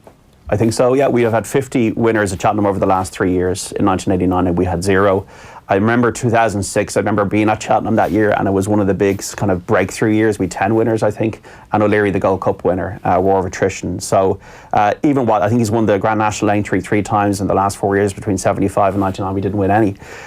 So you have to think it's going to have to make a major impact. It's like JP pulling out of the game. It's the equivalent of JP pulling out of the game. Now, we might have more Rich Richies, and Willie Mullins, to be fair, has done very well to win the Gold Cup this year with a different owner. I think it was Joe Donnelly. Was the owner, so with album photos. So there are owners out there, but the people who are going to suffer are the likes of Henry de Bromhead, the likes of Noel Meade, the likes of the people who handle point-to-point horses, setters, breeders of horses. This is their lifeblood, and that's immediately going to stop, because they're going to stop buying young horses. So what will happen, it'll just be that all the horses that are running now, the race course, eventually will get too old, and there'll be no more Gigginstown House stud horses. But look, we these things are cyclical, and we can't expect to have success for the next 20, 30 years, and hopefully we'll have it though with other owners. Would he have lost money even when you win the national? He would have lost money. Training fees are what? 3 million, according to Ruby's numbers. You would have lost money. Yeah, I think you would have lost money. I mean, there's a lot, obviously, but would he not have got more in prize money over the course of the year? No. So how do they get new owners into the business then? Well, you have and that's why I think he did love it, because it is a labour of love to be investing, such huge sums in effectively, which is a pastime, but he could afford to. Yeah. Nobody really goes into the buying of horses to make money. No. Well, it's for the crack, isn't it? Well, they do in the flat through breeding, the breeding operations. But National Hunt. But National Hunt is more about, I think it's more about the love. So JP McManus, I don't think is making a profit out of National Hunt horse racing. It's about the love for him. And I think syndicates, I think we need more syndicates in National Hunt racing. But it's not in anywhere near the scale of the Michael O'Leary operation, which was one of these industrial style operations of hundreds of horses. Yeah, it was. And I think it his power added to the crossover appeal that the sport had when people were suddenly interested in whether or not Willie Mullins was going to beat Gordon Elliott. Yes, the storylines. We were keeping track of the numbers at the end of the season in Punchestown, in not even the big races in Punchestown. All of a sudden it was like, ooh, that race, the sport definitely needs that kind of stuff for the people to talk about it in a way that... Well, maybe we'll have more different types of stories now going forward, where we will have the Donnelly type stories or Fleming Stars, where we'll have a small trainer that gets a gem of a horse and then brings it to Cheltenham, and it'll be that type of story rather than Gigginstown. One thing I'll always say about Michael O'Leary's horses, I'm not saying this about any other trainers or owners or anything, they didn't gamble. They're not a gambling yard. They had no interest in the betting side of the business, and I always thought that was a good thing. Yeah. As a punter, if they did a 33-1 shot, I would think that it had just as much a chance as any other horse. Yeah. Also, promoting Rachel Blackmore was a very positive thing that they did with Henry de Bromhead's yard in the last season. So they're very tough, and some trainers have lost horses out of their yards, not in the Willie sense, which I think was just just didn't see eye to eye on something. But other trainers have been, the horse has been taken out due to lack of performance. So very, very tough, but very, very fair. And I think on the plus side, that we've been able to, in a prideful way, compete at these big meetings at Cheltenham and Aintree Zone, saying, and there's something you can't really take for granted. John, good stuff. Thanks for that. We'll get more from John on the golf tips tomorrow. Check out offtheball.com to read more from John about all this stuff this morning as well. And of course, for tomorrow's US Open tips, PGA tips, it's 8:55 this morning here on OTB AM. A reminder, you can listen to the show every morning as a radio show if that's better for you. You don't have to look at us over on offtheball.com. Up next, we're going to update our Gaelic football power rankings. First though, let's hear from Kerry star Paul Ganey. He joined Joe last night to talk about his form, life in Dingle and his love for Liverpool. Have you been over Danfield much? Yeah, I've been over a bit, but obviously not as much as I'd like. Every winter you say, I'm going to go a couple of times, but then if you squeeze one in, you're doing well because the club comes up and then this, that and the other, and so I got over to the PSG game at the start of the year, and I was planning to get over once or twice more, but didn't manage it. I had Porto booked and training was changed, and so I had to cancel that one. You can text Peter and say, hamstrings. Who would not? Hamstrings just at me a touch. They were good in that PSG game at home, weren't they? They were, yeah, brilliant. They were brilliant. And was it 3-0? 3-2, I think. 3-2, in the end, wasn't it? Yeah. They went ahead well, though, didn't they? They went ahead well. PSG kind of pegged them back a small bit, but the Anfield fans were rocking that night. It was an incredible night inside there, and I was in the Cop, so. Oh, nice, were you? Yeah. It's always nice when you get, go over a bit, but it's not often you get into the Cop, so it's nice when you get in there, right? So it's harder to get into the Cop than the other three stands? Generally is, yeah. It just depends, I suppose, on what tickets are available. I have a couple of mates that have season tickets and stuff like that, so. Right. Yeah, but it is always better. I've been in the Cop as well when the atmosphere wasn't great. Portsmouth 0-0 draw around 2009, I think 2008-9. That wasn't great. It was a Tuesday night as well, but I could tell you a few sob stories. I went over to an Arsenal game for the League Cup one year, and after a horror journey, arrived into Liverpool, and the game was called off because of fog. So yeah, after leaving at 5 a.m. from Dingle, and is the plane going to take off, isn't it? Then we land in West Midlands, I think it is, in Nottingham somewhere. The glamour. Get a car, drive up the motorway, land, there's Anfield in the horizon. Game's called off, it's in the radio. Paul Ganey speaking to Joe there on last night's show. You can get the full piece on youtube.com/offtheball, and it's also available on podcast. Just look for GAA and Off the Ball. Now it is time for the most correct, the most accurate power rankings of the GAA football counties in Ireland. We brought these to you pre-season, but after 2 weekends of football, we're going to update these now. And as ever, we're going to go from 33 all the way to 1. So let's rattle through these, and we're going to start at number 33, non-mover New York. They got hammered by Mayo, so unfortunately they're staying at the bottom for probably the duration of the summer. Now Antrim have dropped down 2. They haven't played yet. It's more due to the fact that we've had 2 movers from 32 and from 31. One of them is London, up 1. Their narrow defeat to Galway probably raised a few eyebrows. They only lost by 4 points on that occasion in Royslip. They'll go through the back door. Further opportunity for them to move. Wexford down 1. They lost to Louth and are out of the Leinster Football Championship. While Leitrim here, one of the big fallers, they're down 4. They got hammered on a 3-17 to 12 point scoreline by Roscommon. Disappointment for people who thought their Division 4 campaign would lead to something. Clearly, though, what we've realised is championship is championship and league is league, to use that cliche. Sligo then down 2. Again, a victim of other people rising. They've yet to play. Wicklow up 1. They ran Kildare very narrowly last weekend, only losing by 2 points. So a good performance from them, and I'd make them better than Sligo at this point. I think it's unfair they're ahead of Leitrim. Leitrim lost away from home to a Division 1 team as of 2019. Leitrim are a better team than Wicklow. In your view, how much better are Roscommon than Kildare? I would say at the moment they're a decent deal better given the injuries that Kildare have had to contend with. Well, I actually did have them a decent deal better than them on the power rankings. I think if you take both things into consideration, the way they were absolutely pulverised and the way Wicklow really ran Kildare close, I think if they came up against each other in the morning, I think Wicklow will beat Leitrim. Okay, I'd have to argue against that, but look, these are your rankings, not mine. Well, that's the first argument we'll have. There's more to come here, I dare say. Is there an element of snow globe to this, Owen? Where you've shaken the snow globe and seen where everything lands and you go, yeah, I'm sticking with this? Not at all. Are you sure? No, remember, as I said at the start, they're the most correct and absolutely accurate, and you can't argue against them whatsoever. Waterford are up 1. Fix them now if you want. Waterford are up 1 to 26. They should have beaten Clare. They could have beaten Clare last weekend. 9 points to 8 was the final score in that one. The big risers at 25 are Limerick, beating Tipperary. They're up 6. Limerick, I should say. 3-11 to 110. Limerick are still behind Tipperary in your power rankings, even though they've just beaten them.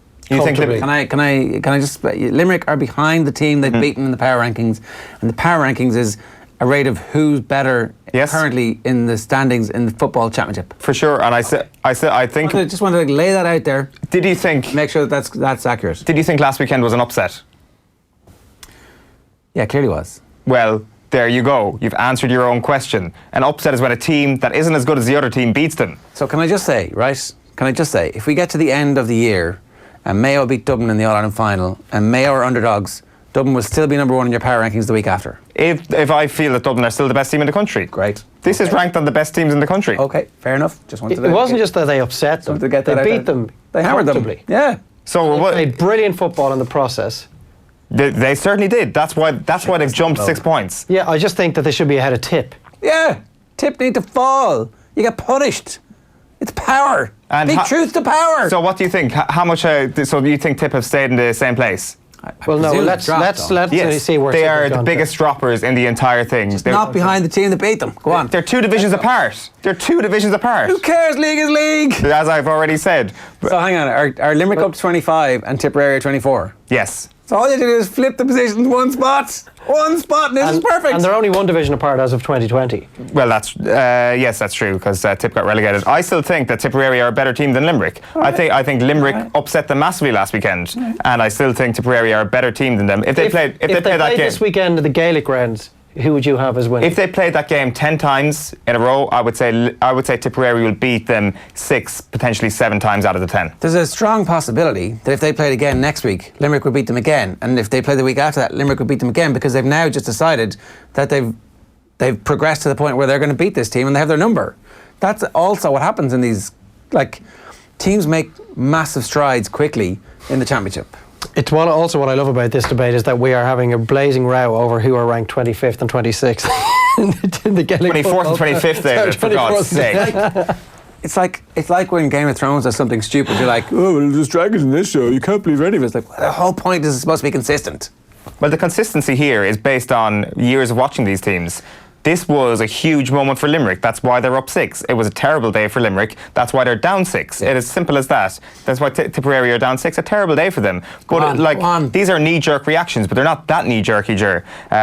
So Tipperary getting hammered. They're in 24th, down 6. Didn't even plan that. Lovely alliteration.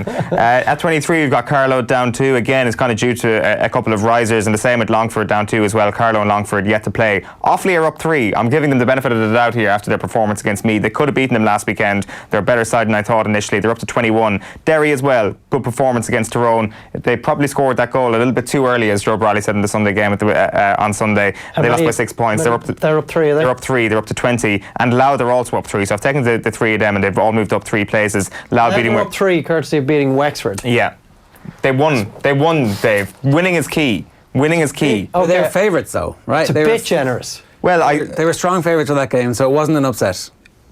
In my pre-competition rankings, I had them ahead of Offaly and I had them at Derry. I don't see any reason why the weekend's results lets them to be relegated below those teams. They won a game. They did what they were supposed to do. Like, I think it would be a bit harsh. So Carlow and Longford are the 2 that I've relegated on the base, and Tipperary, of course, on the basis that they haven't shown what they can do in Championship yet. These will be updated every week. If Carlow and Longford do what they can do and win a Leinster Championship game, we will see this reshuffled. It's the way it happens. Louth hold on to their pre-season ranking ahead of Offaly and Derry. At 18, we've got down again, up 1, and Why are they up 1? because Tipperary plummeted. Okay.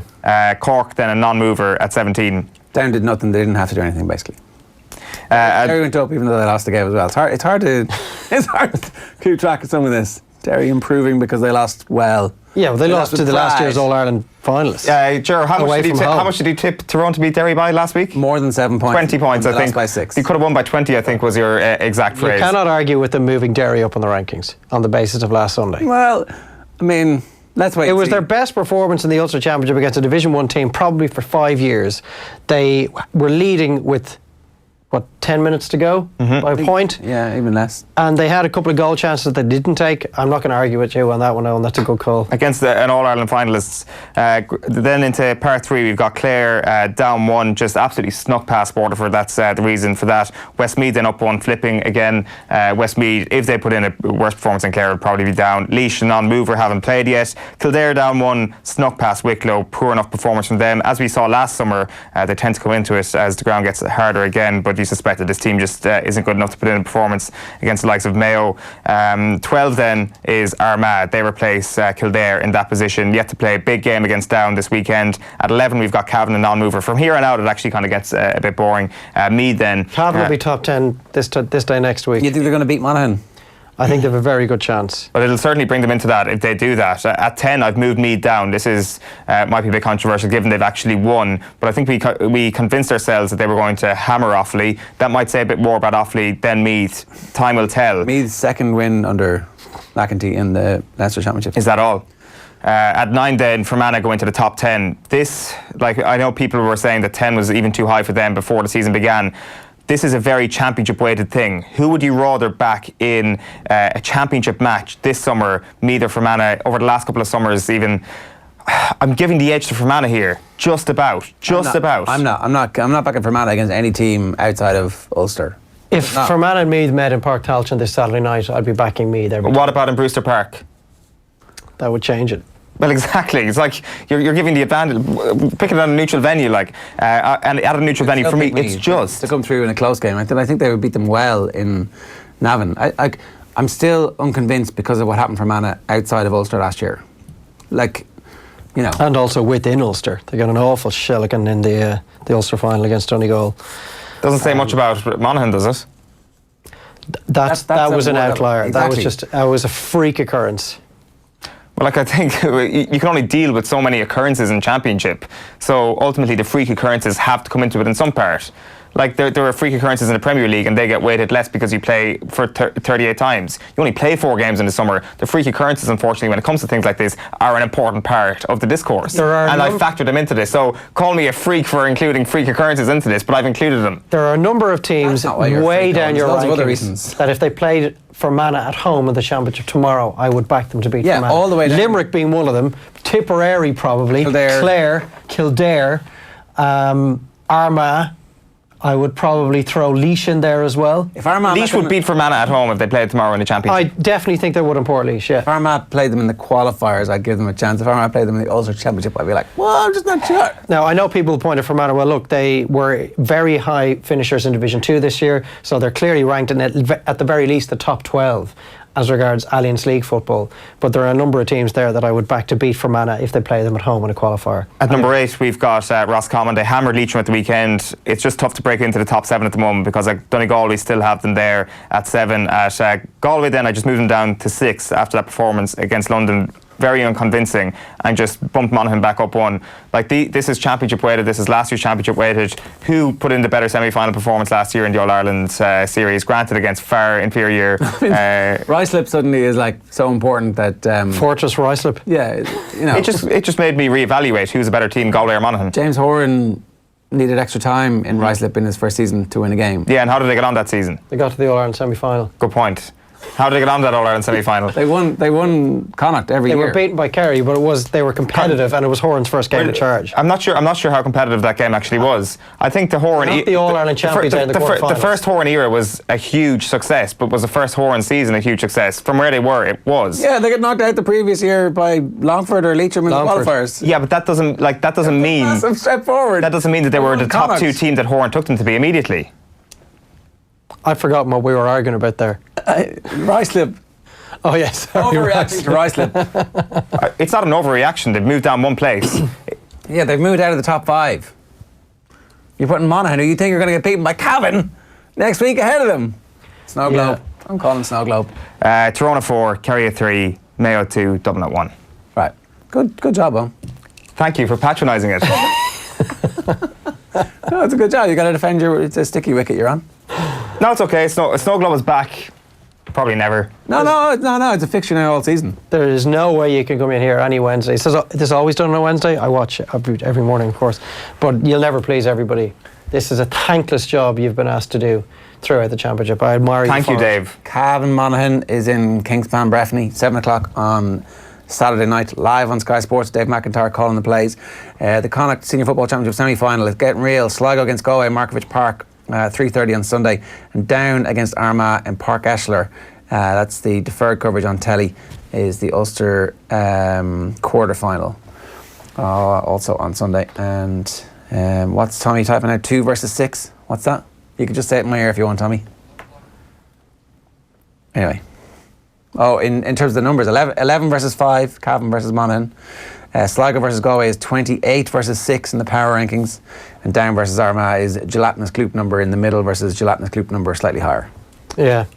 It would be an upset if Cavan won on Saturday night, but I think it's a possibility. Kingspan Breffni will be rocking Saturday night. Cavan. Yeah, look, and the McIntyres will be there en masse on Saturday night, but Cavan haven't won a match. I think it's one win in the Ulster Championship in the last 5 years. They've come very close to beating Monaghan, and the last 2 times they've played them, Monaghan's superior experience and a bit of class sprinkled in there as well, and particularly the forwards when they needed it was the telling factor. I think when we did our season predictions, a lot of people were pinpointing that as the early shock of the summer. Cavan beating Monaghan this weekend. Yeah, and it shouldn't necessarily be a shock. Both Division 1 teams this year, one relegated, one came very close to being relegated. Monaghan missing 2 of their best players, in particularly Darren Hughes being missed will be massive loss, from their point of view. In fairness it is. All right, Phil Egan's going to join us in the studio with sports news next, but let's hear from Liverpool star Andy Robertson, who Nathan caught up with just after they fell short of winning the Premier League at the weekend. Yeah, I think it's maybe not, it's just been doing what we've done, because 97 points wins every league apart from last season and this season. So if we do that again, then we'll keep knocking on the door and we won't be far off it. But of course there's some games that we weren't at our best, but a long season that always happens, and Man City will have their games as well. So 14 games unbeaten for them, without even dropping a point, is incredible, and title winning performances, and fair play to them. And obviously they've been the best team, so they deserve it. And we'll go into next season strong as ever, hopefully. And Man City know hopefully that we're here to stay, and we know they're definitely here to stay. They're incredible. So and then all the teams have to catch us too, because there was quite a gap between second and third. So it's they all need to come up to our standard, and if they do, then it'll be an incredible title race next year. Oh, what's this? A bit of work to do. If you hadn't stopped walking, you would have made that 16:40. You would have. Yeah, no, I think I would have keeled over. No, you wouldn't. Oh, Jesus. Uh-oh, that's very tight fitting. I'm not looking. Oh, you said, is it? How far did he run? Just over 3k. Right. What did he do then? Did he do the mile 10k? Was that a real thing or not? Because he was on Twitter saying, when they told us that we just had to run a mile 10k this evening, we'd be... So myself and Nathan went to UCD last night, and we were this is going to be we were told to come along, and I think the impression was we'd probably just do a little bit of running, but then after a few minutes we realised we're actually training starts right now. So I was thinking, okay, I wasn't psyched up for this, but we did warm-ups, and then we did 2 laps of this course that they had, so 3k. Right. And then the rest of them went off and did another few. But serious run. Yeah, but they have a club there, so probably going to go along next Tuesday as well. Right, okay. And do you run? I don't do as much running as I used to, because when you get older, it's tougher. It's hard on the knees, Ger. Yeah, so I'd use things like bikes and cross trainers and things like that, low impact. But no, I actually enjoyed last night, and then they gave some good tips as well on, I've run 10k before, but my training was all wrong for that. I literally would go out and see how fast can I run 10k. Right. And then the next time I was see can I beat it, whereas they've tailored the training to say, right, you do a short session one day, you maybe run 7k another day, and then the other one could be just a light jog. And can you do that? Can you run 7k? I could do. I mean, I don't know how quick I would do it. Right. But there's, we're going to find out. And did you find the impact was having a big kind of hit on how you felt? So the difference between, say, a cross trainer and running, say, 10k on that, the impact actually makes you way more tired, obviously, but to what extent? I tell my legs felt the impact. I woke up this morning and my quads are on fire. And what about on a cardio level? Are you still... I have a serious issue as well, and this is something they addressed last night as well. I always get stitches. Oh, yeah? I was always under the impression when you were younger it was food related, but I always used to try and say, if I was doing a race 3 hours beforehand, I'd have something. I was thinking it can't be the food. So they were telling me last night it's probably too tense, maybe it's too worried about this, something to do with the diaphragm and not getting enough air into it. It's not fitness related. No, but it's a killer. Trying to run through a stitch. You just have to stick with it. I know. I've been in races before where I've had to run 2 kilometres with a stitch, and eventually it went away. Right, that sounds pretty grim. Yeah. So you guys were out there last night, and Nathan was tweeting about it, and I was like, I have faith, Nathan, we'll crush these bozos. And then you come in and we're like, hang on a second, who are the bozos? It's like, Ger, are you not on my team? Turns out I am. Sorry. So what leg of the triathlon are you doing? I'm doing the bike. 20k? Yeah. Okay. Are you in training? Does it look like it, Dave? Hey, don't be laughing like that. I can hear the laughs from outside. That was Studio laughter. It was a bit too quick. Adrian's done a bit of training for the swim. Adrian has, yeah. In a wetsuit that left nothing to the imagination. Poor Adrian. I was told though he impressed. I was told. Oh yeah. Yeah, he was throwing in literally at the deep end, and he was ready for it. Yeah, we're going for a cycle train next Wednesday, so I'm looking forward to that. Come racing join us. bikes. We'll give you an exact address. We'll see. Oh, it's Oath Head. We'll be out there. Oh yeah, so that'll be tough. Hill and Holt Head, Head yeah. up towards the summit. Mm-hmm. Whether or not we make it to the summit on the first night, a little gentle introduction. You might make it to the summit pub. What happens when your legs just give up on you midway through? I presume you just go running backwards. You wheel down. Yeah. You turn around and you go, I'm just going to free wheel down here, and then at the bottom you go a little tactical puke. And when's the last time you cycled any sort of a distance? What would you describe a distance? Anything over 10 kilometres. We used to do a 20-mile cycle when I was a child, when the unit of metric was still a mile. Well, on Monday, I was on with Joe on Monday nights off the ball, and I cycled in. And it's about 13k, it's fine on the way in. 2 hours later, I turned the bike for home, and I was halfway home. My legs were absolutely on fire. And it's the first time I've been on a bike since I injured myself last August. So good luck with that. I nearly had to get off the bike and push it home. I should tell everybody why we're doing this. I would definitely be ringing for help. I'd say 10k in the way through, I'll be ringing for a bit of help, but I'll be up against Owen, so... I did a cycle there recently. It was very easy. I'll be hunting him down. Well, you can have the slipstream if the slipstream works from like a mile in front. I'm not sure if physics actually works like that, but so you're more than welcome to have it. What's the order of it? Cycle's the middle. Swim, yeah. Swim, cycle. So run. Nathan, last night Nathan was saying if he could have a 5-minute head start on me, he reckons he could see it home. Okay. So I just need to be within 5 minutes and we'll be grand. So BMW and Triathlon Ireland are challenging the OTB team to #Try for Pieta this summer and to raise funds for Pieta House. BMW is the proud partner of Triathlon Ireland and is title sponsor of the BMW Triathlon National Series, 17 of the most exciting triathlon races in Ireland. Doing a triathlon, it turns out, is easier than you think. People of all ages and abilities can take part. The reason that we're doing this is you can separate leg from leg if you want and just get a team, so 3 of you can go along to any of these. And actually, I'd say if you went along to your local triathlon club, so you were there last night. Yeah, it was brilliant. They will build a program for you and say... It's the motivation, though. Yeah, and give you a bit of advice. I'd say Nathan's out running right now. He's so motivated. Before he goes on after holidays. last night. He's going on holidays as well. In between. And he'll be running while on his holidays, of course. Yeah, well, unless he's going to come back, happy. And warm weather training. He's been doing his couch to 5k for a while, so... He's still on the couch. For more information, check out triathlonireland.com. You'll see the link to more information on the #Try for Pieta, and don't knock anybody over if you're out on the Hoth Head next week, please. Especially the fat lad at the back. Dunmore East, by the way, meant to be plenty of hills. Oh shit! It'll be grand. Yeah, we've got gears. Okay, what's happening in the world of sport? Well, the big story is obviously Rory McIlroy. I know you've talked about it in depth, but. It's quite the U-turn considering he didn't have much interest in playing golf at the Rio Olympics. He said he wouldn't even watch it, didn't go to Brazil. He said it was due to concerns over the Zika virus. But now he's excited to go to the Olympics in Tokyo next year and he wants to represent Ireland. But his main focus now is the PGA Championship tomorrow. So that's why he was speaking to the press. And at his pre-tournament press conference, McIlroy said he couldn't ignore positive past experiences as an amateur for Ireland. You really have to start thinking, okay, well, what are your beliefs and your values and it makes you sort of have to delve a little bit deeper.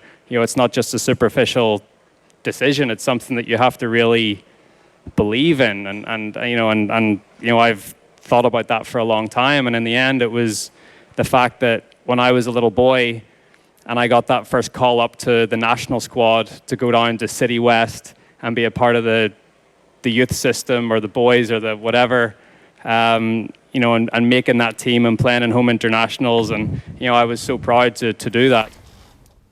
Aston Villa beat West Brom 4-3 on penalties to reach the Championship playoff final for the second year in a row. Ended 2-2 in aggregate after extra time. Craig Dawson had given West Brom a 1-0 lead on the night, but the Baggies then had captain Chris Brunt sent off 10 minutes from time. They were already without top scorer Dwight Gale for the second leg due to the red card he picked up in the first leg at Villa Park on Saturday. Conor Howerhan took the first Villa penalty, scored. Tammy Abraham got the winning spot kick for Villa after keeper Jed Steer had saved the first 2 West Brom penalties. And West Brom's caretaker manager James Shan says he's been told he will have a future at the club. Villa will now play Leeds or Derby. That second semi-final, second leg is tonight at Ellen Road. Leeds are 1-0 up and it kicks off at 7:45. Atletico Madrid striker Antoine Griezmann's announced he'll leave at the end of this season after 5 years with the club. The World Cup winner is expected to join Spanish champions Barcelona. Barca are going to have to pay €120 million buyout clause. Sheffield United's Chris Wilder was named the LMA Manager of the Year. Wilder guided the Blades to promotion from the Championship this season. He was presented with the award last night by Gareth Southgate and Alex Ferguson. Pep Guardiola wasn't there to pick up his Premier League Manager of the Year award, so there was a video link there, but he got it for back-to-back league titles with City. Former Wales manager Chris Coleman has been sacked by Chinese club Hebei China Fortune. Fans put up a banner during their most recent game calling for him to go home after a run of just one win in their last 9 matches. He took over from Manuel Pellegrini in June when Pellegrini took the West Ham job. Michael Conlon says revenge will be sweet when he takes on Vladimir Nikitin in Belfast on the 3rd of August. Almost 3 years since Conlon was controversially outpointed by the Russian at the Rio Olympics, and Conlon says he can't wait for it after the hurt of that day in Brazil. Probably the worst day of my amateur boxing career, and it's a wrong that needs to be wrote the right way this time, and I'm really looking forward to it. It's probably going to be the first fight that I've actually been able to get up for, because it's the only fight I've wanted since then. Yeah, it's an interesting not being able to get up for fights when you're fighting guys who are 5 levels below you. Yeah. Needs to move through the gears now. Yeah, as I said to you yesterday, this is a fight that he'll win, but he's won 11 fights. It is interesting that he wasn't really up for it, but he just uses them to try out things, and he's still trying things with Adam Booth, but this should be one that he'll win. But the atmosphere will be brilliant, like in front of 10,000 people, outdoor, Belfast boy fighting, the whole revenge. Summertime, yeah. Should be good. Should be a good weekend in Belfast. Absolutely, yeah. Clare host Cork and Ennis tonight in Phase 2 of the Munster Minor Football Championship, while in the Leinster Minor Championship, Meath take on Wexford, Offaly go up against Dublin, Westmeath face Carlow, and Wicklow play Louth. Kildare are into the semi-finals after a 10-point win over Kilkenny at Nolan Park last night. And the Ireland cricketers face Bangladesh in the last round-robin match of the one-day international tri-series, and play in Clontarf gets underway this morning at 10:45. Digger's been in touch. Hold on a second. If Rory said he considered himself more Irish than British and then declared for Great Britain in the Olympics, there will be uproar, like with Rice. We don't mind it when it's the other way around. There's merit to that argument? There's no connection between Rice and Rory. Rice was born in England, lived in England all his life. Rory, was born on the island of Ireland. He means the quote, if the quote was the opposite way around, we would be angry. I think the fact that Declan Rice is actually less Irish than Rory McIlroy, if you use the birthplace thing, that would actually make Rory, if he took the Declan Rice quotes, that would be a more egregious crime. Of course, it isn't a crime, but in terms of the reaction, it will be worse than Declan Rice. Next one was Dave talking some bollocks this morning. Kerry in 7 finals from 2000 to 2009, won 5.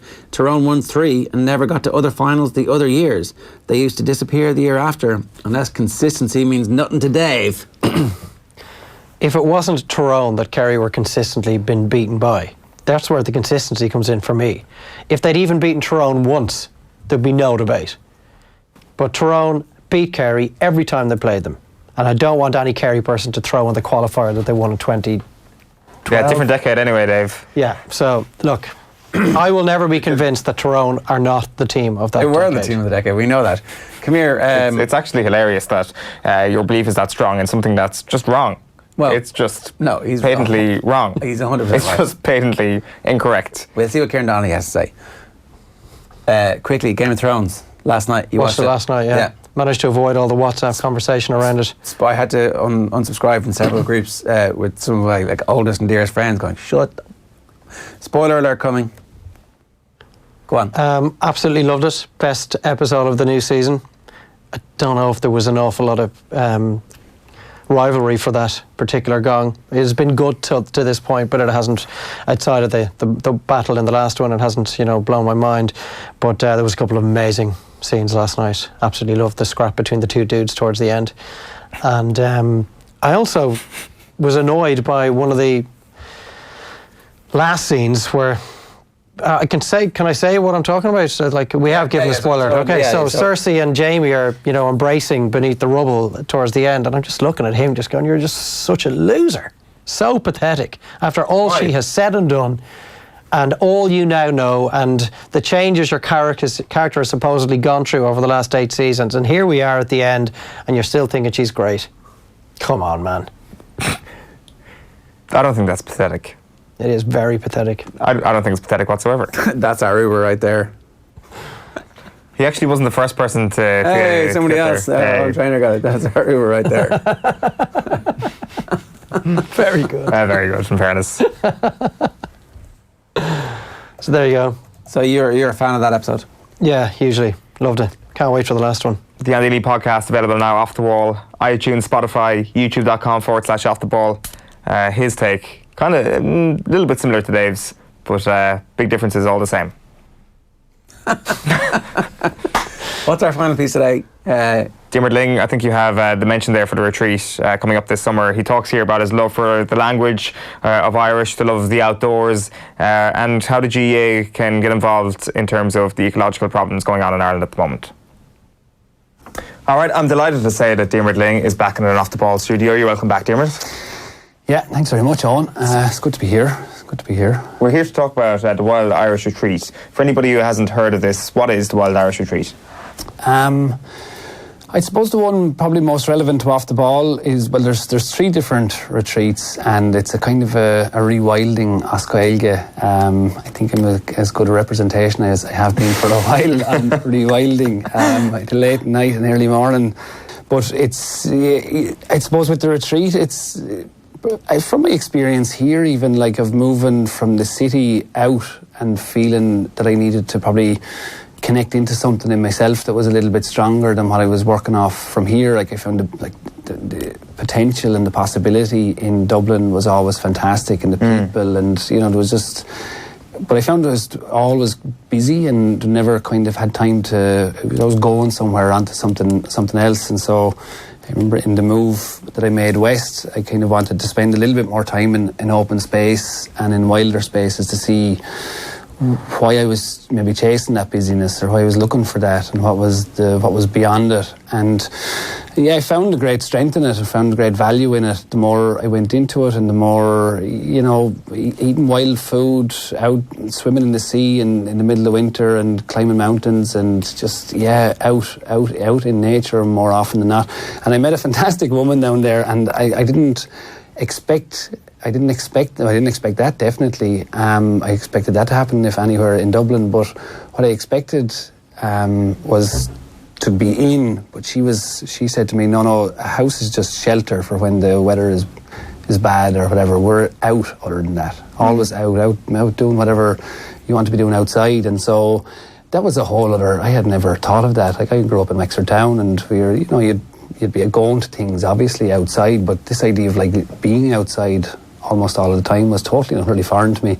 So it's through that and through engagement with the language, I found great shelter and great strength in the Irish language as well. The more and more that's come to life inside of me, the more I've realised that it's not just a school language, something that you see, a subject in school. It's just, you see something in English, you see something in Irish.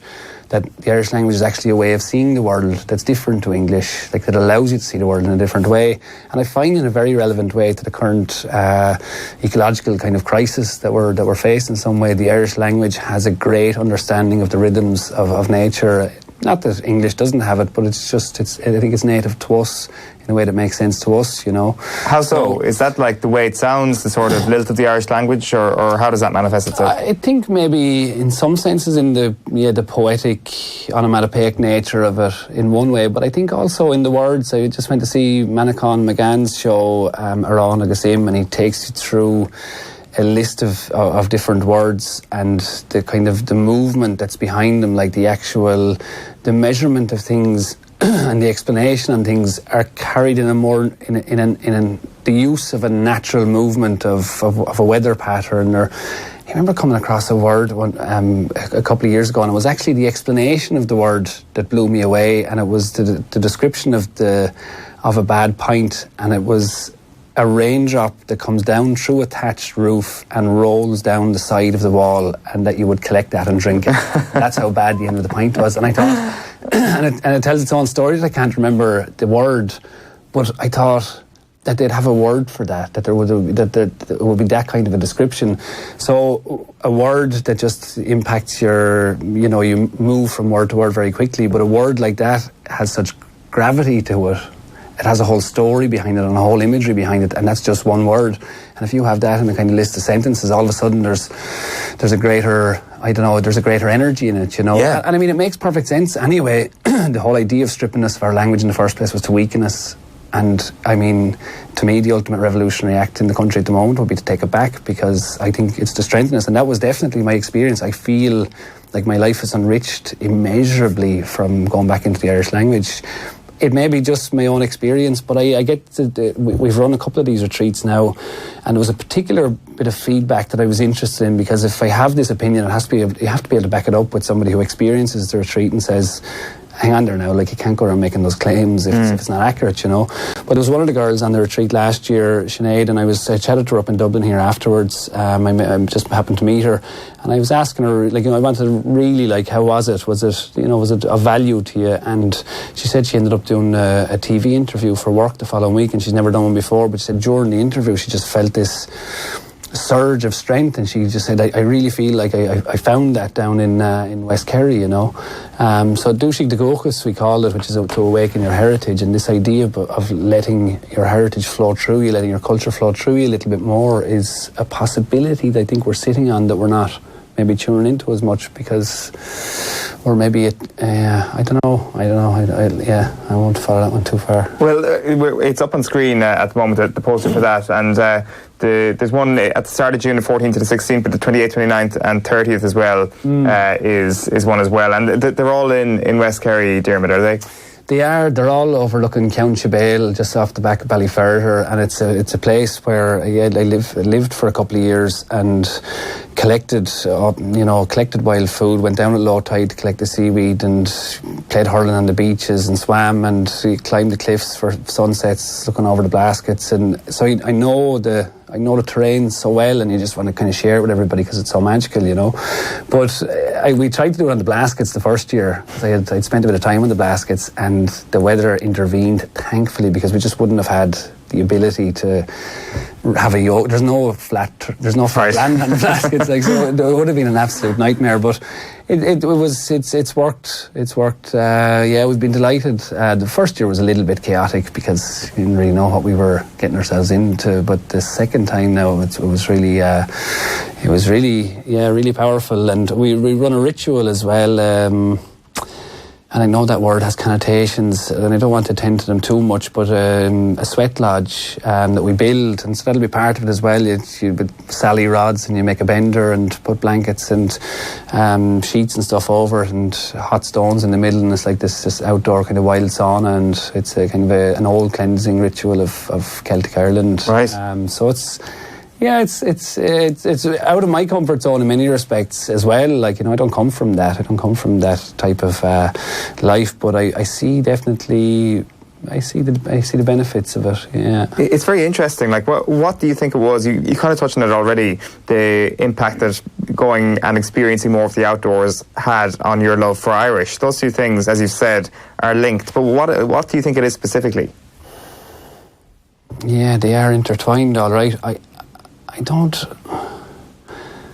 We go to this Irish class on a Friday morning in Dingle, and it's really an exploration of the language. And there's a guy who runs it, Tús McGarrett, and he's like an old fisherman farmer, and he has all of the language of all of the old tools and the movements of the weather and stuff like that. Like, he has all of this old terminology that's gone and maybe in some sense is useless now. Maybe it is useless because we don't cut turf ourselves or anything like that. Like, so what that instrument is called is maybe can be viewed as useless.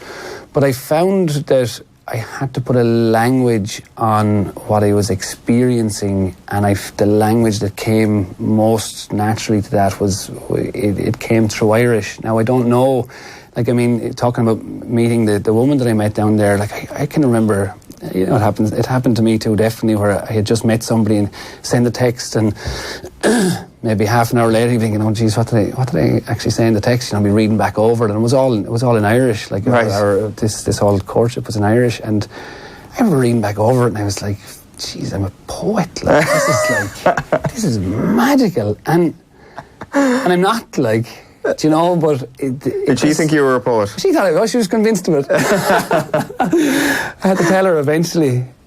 Yeah, maybe I haven't told her yet. So now, if you're watching, but yeah, no, it flowed so naturally, and then any little small awakenings that you have, and no different to you or any of the lads here. Like, I've chatted to Ger and Joe enough about it. It's like when you discover something, you want to just share it with people. Yeah. And when I discovered since leaving hurling and stepping outside the GAA world a little bit and trying to look back in to see where can I find a role that's of value, I have found that giving people who've never played the game, or people who were burned by the game at a young age, artists, musicians, people who didn't have that drive to kill the fellow up the road because he was from up the road, they were kind of surplus to requirements, I think, for a long time in the GAA, and I think maybe that's changing a little bit, but it's still that very competitive edge that maybe drives out people who are maybe more into expression or whatever, I don't know. And I found giving those people a hurl and just letting them play, and I call it wild hurling, I suppose, because there is no rules. There's a container of a game created, and it's a little bit like a cross between American football and hurling, a possession type game, but it can be played anywhere, on any pitch, between anybody. 7-year-olds play it with 60-year-olds. Like, we've done all of that on the retreat, and I see the sharing of generations is a thing that's kind of, it's limited enough that happens, I think, in society now. So even getting people like that together, if I'm very good and somebody else is very weak, I have a responsibility as the very good one to create a little bit more space for the one who's very weak to maybe learn a little bit more. So I don't go and try and take the ball off them very, very aggressively. I just give them a little bit of space so they can learn a little bit. But I'm still trying to win. I'm still trying to get the ball, and I'm still trying to score, and I'm still competitive, and I expect everybody else to be competitive too. But it's not forced. It's not like, the outcome isn't as relevant nearly as just looking around and seeing people smiling ear to ear who don't play, who have never played hurling, a little bit of a return to it. And we give we give the hurl to visiting dignitaries at times, and sometimes I think, well, I kind of have an image somewhere in my head, like, of a scabbard, and everybody's back, like a leather scabbard with a hurl in it, like everywhere, just in case a game breaks out somewhere, in a field or on a beach, or that it doesn't have to be on a pitch between the lines. It doesn't have to be that iteration, but that's the GAA iteration, but it's a very, very valuable thing. And Sheenie Mac, I experienced it, and it gave me so much in my life. But it's more than that. The game is much more than that. It's much bigger than that, and I think maybe we're forgetting that a little bit, Yeah, I was just about to ask, do you think that sort of kind of more philosophical view on things is seen as a weakness in some GAA circles? I don't know that it is. Everywhere I go, I definitely, when I bring that in somewhere, I always get the feeling that it's not welcome, because I think that too, as like wherever that thought arose in you, that arises in me too. I'm like, maybe they're looking at me thinking, what's wrong with that fellow? But I don't ever actually, when I go back to my club, or when I talk to any GAA people, like, I get the sense that they feel I'm putting words. Now, obviously not all of them. There's people who think I'm probably, batshit crazy, and that's fine. But a lot of them, and the ones in particular who I would respect, think you're kind of putting words on something that we all suspect or know, and that's the feedback that I get a lot. And that, because I wouldn't continue on it if I just went around thinking this and everybody was saying, hey, what are you talking about?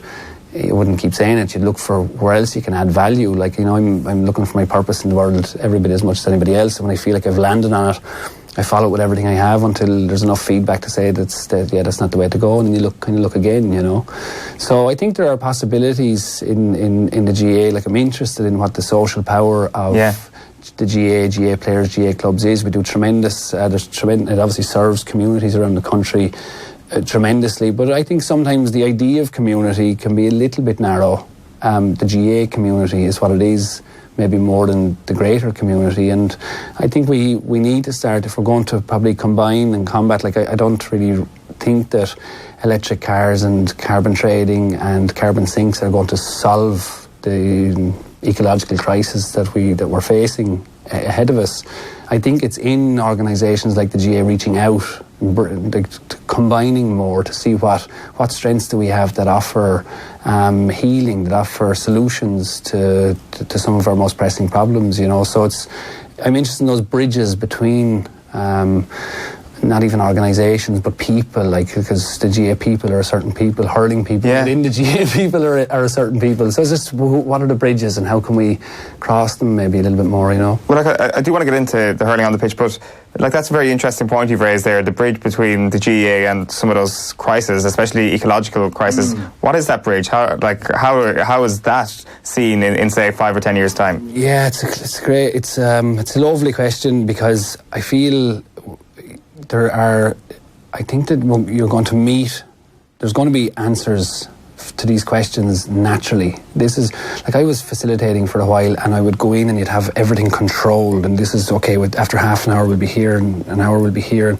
then we'll bring this in, and there's this like presentation version, not for facilitation that way maybe, but there's more of an organisation on what I was doing, and I was afraid of what could come in, and so I would control what I could, or maybe more as a teacher, not as a facilitator with that.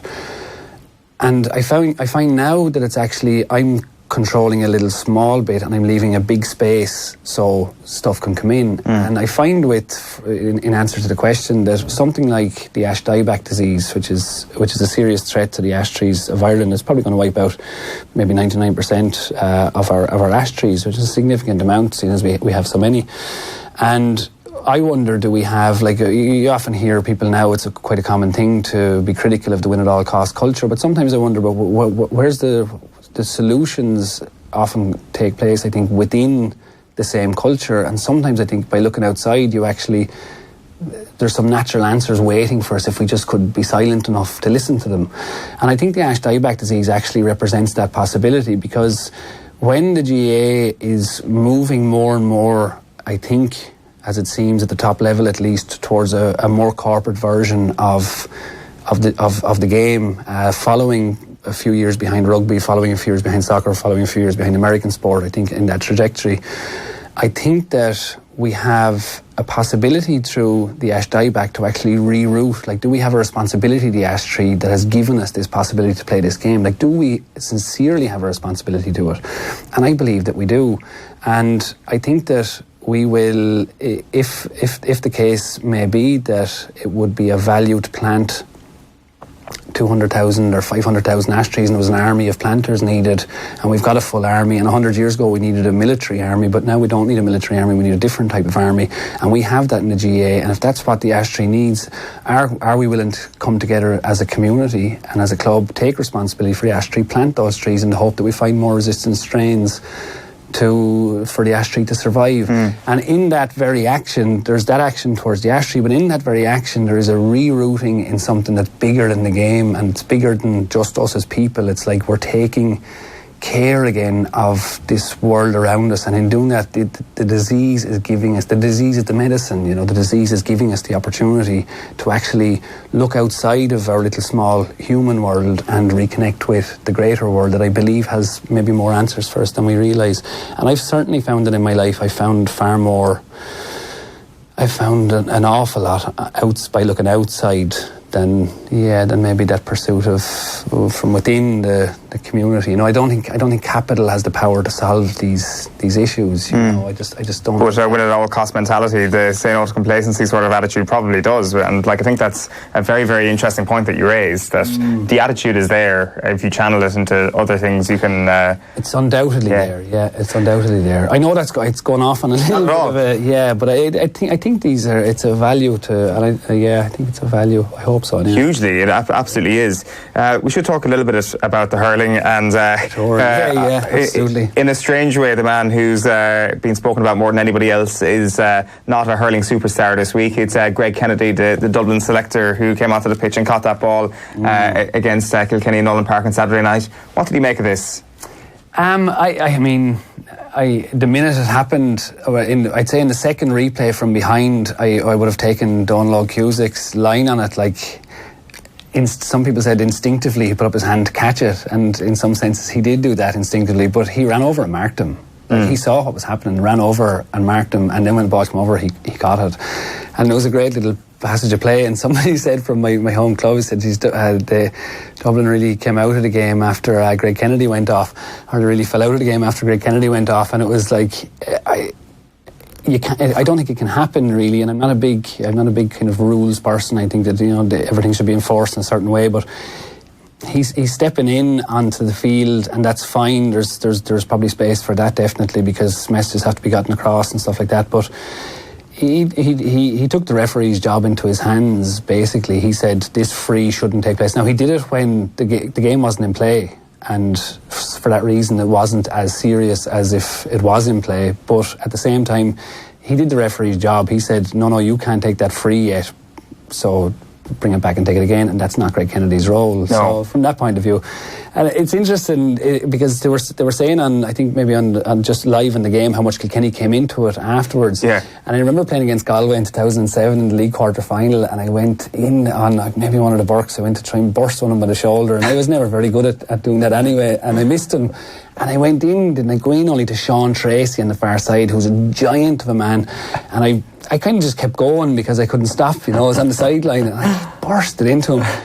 And Tracy turned around to me and he gave me a dig at a hurl into the ribs, and I was like, brilliant, like I was delighted, and I flew it for the rest of the game because it was just such a moment of aliveness in the game, you know. So it happens from time to time, and so I wouldn't be so critical of it. But in that case, I don't think he can be doing the referee's job. Like, that's probably not why he's there. Yeah. Tommy Walsh is on your side as well in terms of bringing Nolan Park alive on Saturday night. How far are Kilkenny off the top teams in terms of winning in All-Ireland this year? I think we sometimes forget how close they were to Galway last year, who, with the knock-on effect, were so close to winning a back-to-back All-Ireland. Players-wise, I mean, if you were to compare them, for example, to Tipperary on paper, after particularly after Sunday, when they're back, when they're back on song, like, you know, they're back doing it. It seems like they're way off. But I remember doing a talk with Brian Cody before down in Wexford, and I was privileged, I felt, to be on the stage. And when I played, I had no time for Brian Cody at all. I thought, I felt he was boring, or he was always talking about these really simple things, and I thought there must be some magic behind what this is, you know. But as he spoke about the things that he spoke about, there was Jim Bulger was there with him, and he's a good Wexford man, Jim, and he was saying, time is coming to an end now, Brian, you know, and he was kind of delighting in it, like, and he said it has to come to an end, and Brian was like, well, does it have to come to an end? And everybody at the table was like, well, of course it does, Brian. And he said, well, what he was talking about was spirit, and he always talks about spirit, and I didn't understand the word until I kind of could look back in a little bit. And he said, that doesn't have to come to an end. And he's right, like, there is, the religion's obviously used eternal spirit for a reason. Like, that can be there. If you have a certain spirit and you maintain that spirit, performances can rise and fall, but you always see Kilkenny, they're never below 85% of what their capability is, 90% of what their capability is, even if they've got poor players. Whereas with Tipperary, they're at 100%, like after on Sunday, you know, they're back to this beautiful flow in hurling. But why were they at 60, or why were they at 40, why were they at 50, why were they at that? So in that sense, there's nothing constant in that, whereas what Brian Cody has instilled more than anything else is this idea that if you have your spirit right, everything else will kind of take care of itself. And even if you don't win, and I've played in games, Jeannie Mac, I've played in games where we lost and, things didn't go our way, but I was part of a collective effort that was like superhuman. It felt at the time, synergy or whatever it is, but everything just came together. And I enjoy thinking about games like that probably as much as games where you won, but maybe things didn't function so well. So I don't know. Yeah, I think they have that, and so they'll always be competitive. And then looking at Tipperary, and if they keep bringing what they're bringing, I think they're probably Limerick's biggest challengers in the year ahead. Yeah. Is that the main reason why Tipperary looked so amazing on Sundays? That they've got that spirit back, that they've got the best out of themselves in terms of caring a little bit more? Yeah, I wonder. I mean, I know that the analysts who analyse the game in terms of the measurement of the game will definitely have a lot of good reasons as to why they're doing what they're doing. I'm always kind of interested in how they got to the point of doing what they're doing, and it seems to be direct application of an ideology that they believe in the person who's saying it, and that they've maybe resolved some issues that they might have had in the squad that I think have showed up in Tipperary over time. Like in fairness, there's a reason after each All-Ireland final that they've won that they've kind of disappeared for a couple of years. Like for some reason they're not handling success so well over the last 10 years. I think they would have maybe back in the past, but certainly not in the way that Kilkenny would have, because you couldn't say that they didn't have the team to do it on paper. They certainly had the players to keep. They should be in their 4th, 5th, 6th All-Ireland final on the bounce probably, and they haven't been in that. So they don't seem to have managed that very well, but they needed, it seems like they needed something to refocus them, and I don't know why that would be. I'm not privy to it obviously, but Michael Ryan seemed like he seemed to be dealing immediately after they won the All-Ireland with all of those potential issues. It seemed like he was going to get them back on track. I remember thinking, okay, what are they going to do here now? How's this going to affect them? And he seemed to be saying all the right things, but they fell apart. I mean, they totally fell apart. And now back under Liam Sheedy, they seem to have rediscovered. They're doing what they're making the runs. They're doing what those extra hard yards that they weren't doing in the past. So I don't know how Cork. I'm not sure how. It doesn't really matter in some senses, I suppose. Like the frailties of the Cork defence were definitely exposed, but it's not really in the. It's not really in the mechanics of the movement. There are people there who'll describe that, and it's of complete utter value, but I don't see the game that way so much. The Cork brought what they brought, but Tipperary were on. They were singing, like everything was working. There was an effortlessness in their movement. There was, that hasn't probably been there. Yeah, they were absolutely brilliant. Are Limerick finally still your favourites for the All-Ireland? I assume they were your favourites in the first place. That's a big assumption. I always fall into that trap, and it seems like a common thing in hurling. When Galway won the All-Ireland a couple of years ago, I was like, that's Galway going to win it. And I remember, I think when I was playing when Cork won the All-Ireland in 04 and 05, I was like, this is going to be 4 or 5 years of this. It turned out that Kilkenny actually did 4 or 5 years of it, so maybe that's where it comes from. But Limerick are, I know I'd have, if Tipperary can maintain that, I think they'll, I'd say they'll definitely, I think it's hard to sustain what Limerick have brought, and if there's any weakness in that, whatever that weakness is of it being hard to sustain over time, Tipperary have that freshness that would punish that, I'd say. Right, so the Wild Irish Retreat, if anybody needs any more information on that, where can they go? WildIrishRetreat.com is great, and Owen, I greatly appreciate coming in. Thanks very much. Not at all. Very best of luck with it. Diarmuid Lyng, thanks a million for popping in. Thanks, Owen.